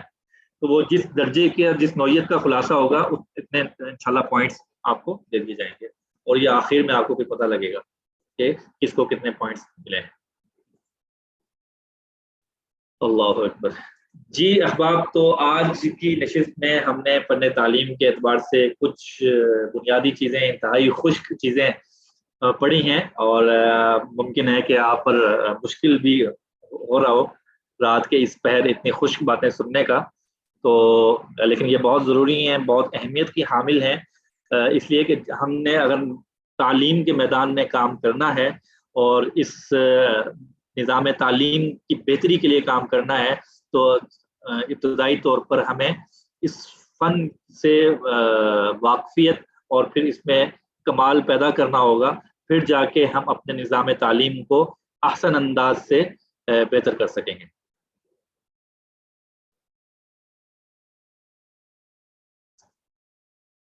جی جی تو آج کی جو اچھا جی، اب جو ٹاسک آپ کو دیے گئے ہیں اس میں سے ایک تو یہ تھا کہ آپ کو میں نے کچھ چیزیں دی تھی جو یاد کرنی ہے آپ نے. ایک تو بیچ بیچ میں نے بتا دی تھی، انشاءاللہ یہ لکھی ہوئی وہاں پہ آ جائیں گی آپ گوگل کلاس روم میں، لیکن پھر بھی میں آپ سے عرض کر دوں کہ جو تعریفیں ہیں اور جو چیز کچھ خلاصے کی شکل میں آپ کو یہ چیزیں یاد ہونی چاہیے. مثال کے طور پہ کہ تعلیم کے عناصر کتنے ہیں، اور تعلیم کے اور کیا چیز تھی جی، فنکشنز کتنے ہیں، اور موڈ آف ایجوکیشن کون کون سے ہیں، کتنے ہیں. تو اس طرح کی چیزیں آپ کو یاد ہونی چاہیے، اور کچھ چیزوں کی تعریف بھی آپ نے یاد کرنی ہوگی، وہ ہم انشاءاللہ وہاں پہ اسائنمنٹ میں باقاعدہ لکھ بھی دیں گے. تو اس کورس سے آپ اسی صورت میں بھرپور انداز میں مستفید ہو سکیں گے جب آپ ہدایات پر بھرپور انداز سے عمل پیرا ہوں گے. اگر آپ ہدایات کو اگنور کریں گے تو پھر آپ اس سے اس طرح سے مستفید نہیں ہو سکیں گے. تو جب آپ اس کورس میں تشریف لے آئے ہیں، اپنا وقت بھی صرف کر رہے ہیں، تو بھرپور انداز میں اس سے استفادہ کیجئے. اور یہ کلاس تو 2 دن کی ہوتی ہے، لیکن اس کورس کے ساتھ آپ پورا ہفتہ وابستہ رہیں، منسلک رہیں. روزانہ کچھ وقت مختص کر دیں جو اس کورس کے لیے ہو. کچھ چیزیں یہاں ہم اختصار کے ساتھ آپ کے سامنے رکھتے ہیں. انٹرنیٹ ایک میدان ہے، اور آپ اس حوالے سے رابطہ بھی کر سکتے ہیں، آپ کی انشاءاللہ رہنمائی بھی کی جائے گی. تو آپ اس میں مزید آگے بڑھیں، ان چیزوں کو مزید تفصیل سے پڑھیں، اور کچھ چیزیں یاد بھی کریں، ان کے خلاصہ جات تیار کریں، تاکہ آپ احسن انداز سے اس کورس سے استفادہ کر سکیں. تو ایک تو آپ نے کچھ چیزیں یاد کرنی ہیں، خلاصہ جات لکھنے ہیں، اور کچھ چیزیں آپ کو انشاءاللہ پڑھنے کے لیے دی جائیں گی جو ابھی وقت مقررہ سے پہلے پہلے آپ نے پڑھنی بھی ہیں. تو آج کی کلاس ہم ختم کرتے ہیں انشاءاللہ یہیں پہ، اور کل انشاءاللہ نئے موضوعات کے ساتھ، نئے ولولے، نئے جوش اور جذبے کے ساتھ پھر آپ کی خدمت میں حاضر ہوں گے. اور مولانا وقاص صاحب، آج کی اسائنمنٹ کا آخری وقت کیا ہوگا جمع کروانے کا؟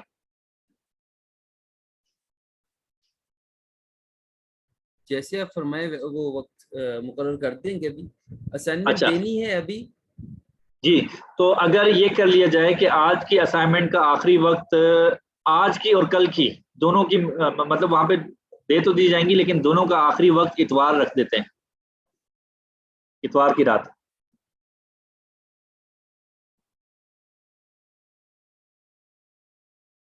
جی وقاص صاحب. جی ٹھیک ہے، مناسب ہے یہ. مناسب ہے جی. تو یہ جی آئندہ کے لیے بس آپ نوٹ فرما لیں کہ جو اسائنمنٹ جمع کروانے کا آخری وقت بتایا جا رہا ہے، یہ نہیں کہا جا رہا کہ اس سے پہلے نہ جمع کروائیں. آخری وقت اتوار کا دن ہے، رات 12 بجے سے پہلے آپ نے جمعرات اور جمعے دونوں کی اسائنمنٹس کو بھرپور انداز میں مکمل کر کے وہاں پہ جمع کروانا ہے. اچھا جی، اسٹاپ نہیں کر دیتے ہیں. اچھا، اس کے علاوہ کوئی سوال ہو تو آپ ہینڈ ریز کر سکتے ہیں یا سوال بھی کر سکتے ہیں. ہم کلاس کا یہیں پہ اختتام کریں گے. اگر کوئی سوال ہے ساتھیوں کے انتظامی اعتبار سے بھی تو ہم یہاں پہ موجود ہیں. اور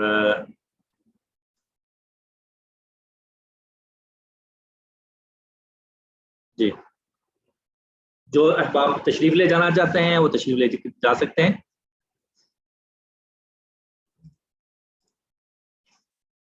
پیر کر لیں تو مناسب نہیں ہے. اگر ہم مزید مطالعہ بھی ایڈ کرنا چاہیں، دیکھیں مزید مطالعہ تو آپ پورا ہفتہ کر سکتے ہیں اور پیر منگل بدھ آپ مزید مطالعے کے لیے رکھ لیجئے، لیکن اتوار کی رات تک آپ اس کام سے فارغ ہو جائیں. اس لیے کہ اگر بیچ میں زیادہ وقت دیں گے تو یہ ذہن سے تر و تازہ چیزیں جو ہوتی ہیں وہ پھر جلدی جلدی نکل بھی جاتی ہیں اگر ان کو اپنے پاس محفوظ نہ کر لیا جائے. حضرت اسائنمنٹ کے لیے زیادہ وقت، جی زیادہ وقت دیا ہے. آپ جمعرات کے آج رات ہے اور آج کے اسائنمنٹ آپ نے کل کا پورا دن، ہفتے کا پورا دن اور اتوار کا پورا دن، پورے 3 دن آپ کو دے دیے ہیں. تو دیکھیے یہ محض پڑھنے پڑھانے سے تعلق نہیں رکھتا یہ کورس. اس میں ہم نے یہ بھی سیکھنا ہے کہ ہم نے چیزوں کو آرگنائز کیسے کرنا ہے. ترجیحات متعین کیجیے اپنی، اور ترجیحات جب متعین ہوں گی، جب آپ اس کورس کو ترجیحات میں شامل فرمائیں گے تو انشاءاللہ سے وقت خود بخود نکل آئے گا. دیکھیے جو بھی نیا دن آتا ہے وہ اپنی مصروفیات لے کے آتا ہے اور بھرپور لے کے آتا ہے. تو آپ اس کو جتنا آگے کرتے جائیں گے اتنا ہی مشکل ہوگا. تو اس لیے ایک مناسب وقت آپ کے سامنے رکھ دیا گیا ہے. مشکل ہوگا یقیناً، لیکن اس کو ایڈجسٹ کرنے کی کوشش کیجیے، محنت کیجیے. انشاءاللہ اللہ تعالیٰ اس کو آپ کو اجر بھی عطا فرمائیں گے.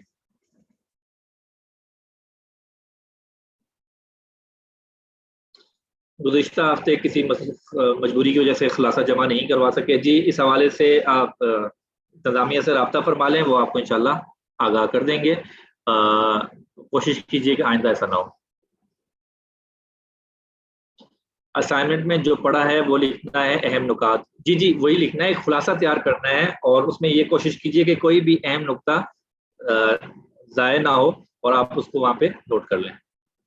بہت سے پوائنٹس جیسے میں نے آپ سے عرض کیا تھا کہ ساتھ ساتھ آپ نے تیار کیے ہوں گے اور بعد میں بس ان کو آپ نے بہتر ترتیب سے لکھ کر تصویر بنائیں اور واٹس ایپ اس پہ گوگل کلاس روم میں جا کے اس کو اپلوڈ کر دیں. مزید مطالعے کے لیے رہنمائی فرما دی جائے تو بہت مناسب ہوگا. کورس سے ریلیٹڈ ایسی کتب بتا دی جائیں جو موضوع کو ہر جہت سے سمجھنے میں مفید ہوں. دیکھیں کورس کے حوالے سے آپ سے میں یہ عرض کروں گا کہ آپ جو بی اے لیول کی فن تعلیم سے متعلق کتب ہیں یا ایف اے لیول کی، وہ مطالعے میں رکھیں اور انشاءاللہ آپ کو اس سے بڑا فائدہ ہوگا. آج کی جو یہ ہم نے فنی یا ٹیکنیکل چیزیں پڑھی ہیں تو وہ آپ کو انہی کتب میں ملیں گی.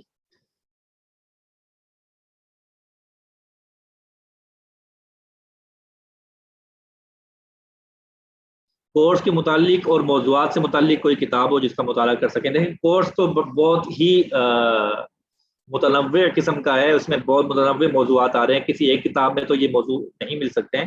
ہم وقتاً فوقتاً کچھ کتب بتاتے رہیں گے. ابھی جیسے میں نے آپ سے عرض کیا کہ بی اے یا بی ایڈ کی ایجوکیشن کی کتب ان کو مطالعے میں رکھیں تو انشاءاللہ آپ کو فائدہ ہوگا.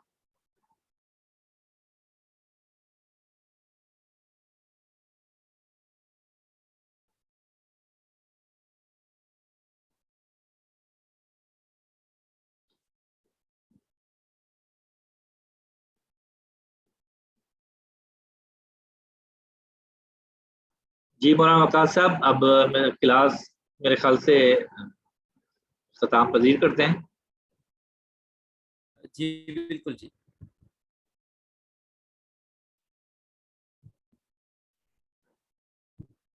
اچھا جی، محمد فیروز صاحب آپ کہہ رہے ہیں کیوں نہیں ریپلائی آپ لوگ دے رہے؟ جناب آپ کا سوال میری نظر سے نہیں گزرا ہے، آپ دوبارہ لکھ دیجئے، انشاءاللہ ابھی جواب دے دیتے ہیں۔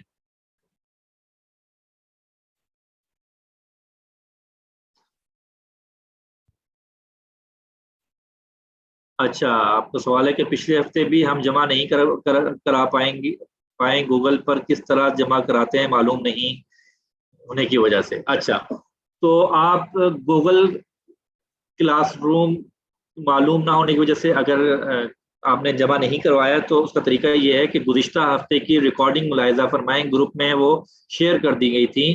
پہلی کلاس جو تھی جمعرات کے دن کی کلاس، اس میں گوگل کلاس روم استعمال کرنے کا طریقہ بتلایا گیا تھا، آپ وہ ریکارڈنگ جا کے دیکھیے، وہاں پہ گروپ میں موجود ہے۔ اور پھر بھی اگر اس میں کوئی دقت پیش آ رہی ہے تو گروپ میں ہمارے اس پروگرام کے کوآرڈینیٹر مولانا زاہد رشید صاحب موجود ہیں، آپ ان سے رابطہ کیجئے اور انشاءاللہ وہ پرسنل میں رابطہ کر لیں، وہ آپ کو سمجھا دیں گے۔ تو فیروز صاحب زاہد رشید صاحب سے، گروپ کے ایڈمن بھی ہیں وہ، اور ان سے رابطہ فرما لیجئے، وہ انشاءاللہ آپ کو جی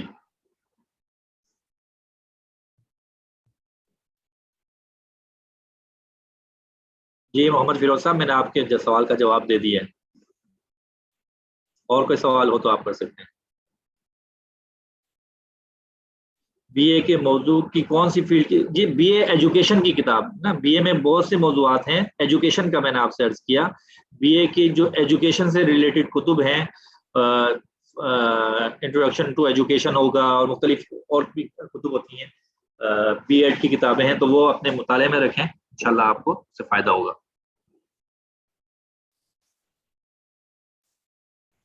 جی آج کی ہم یہ کلاس یہیں پہ ختم کرتے ہیں، کل انشاءاللہ دوبارہ ملاقات ہوگی، دعاؤں میں یاد رکھیے۔ السلام علیکم ورحمۃ اللہ وبرکاتہ۔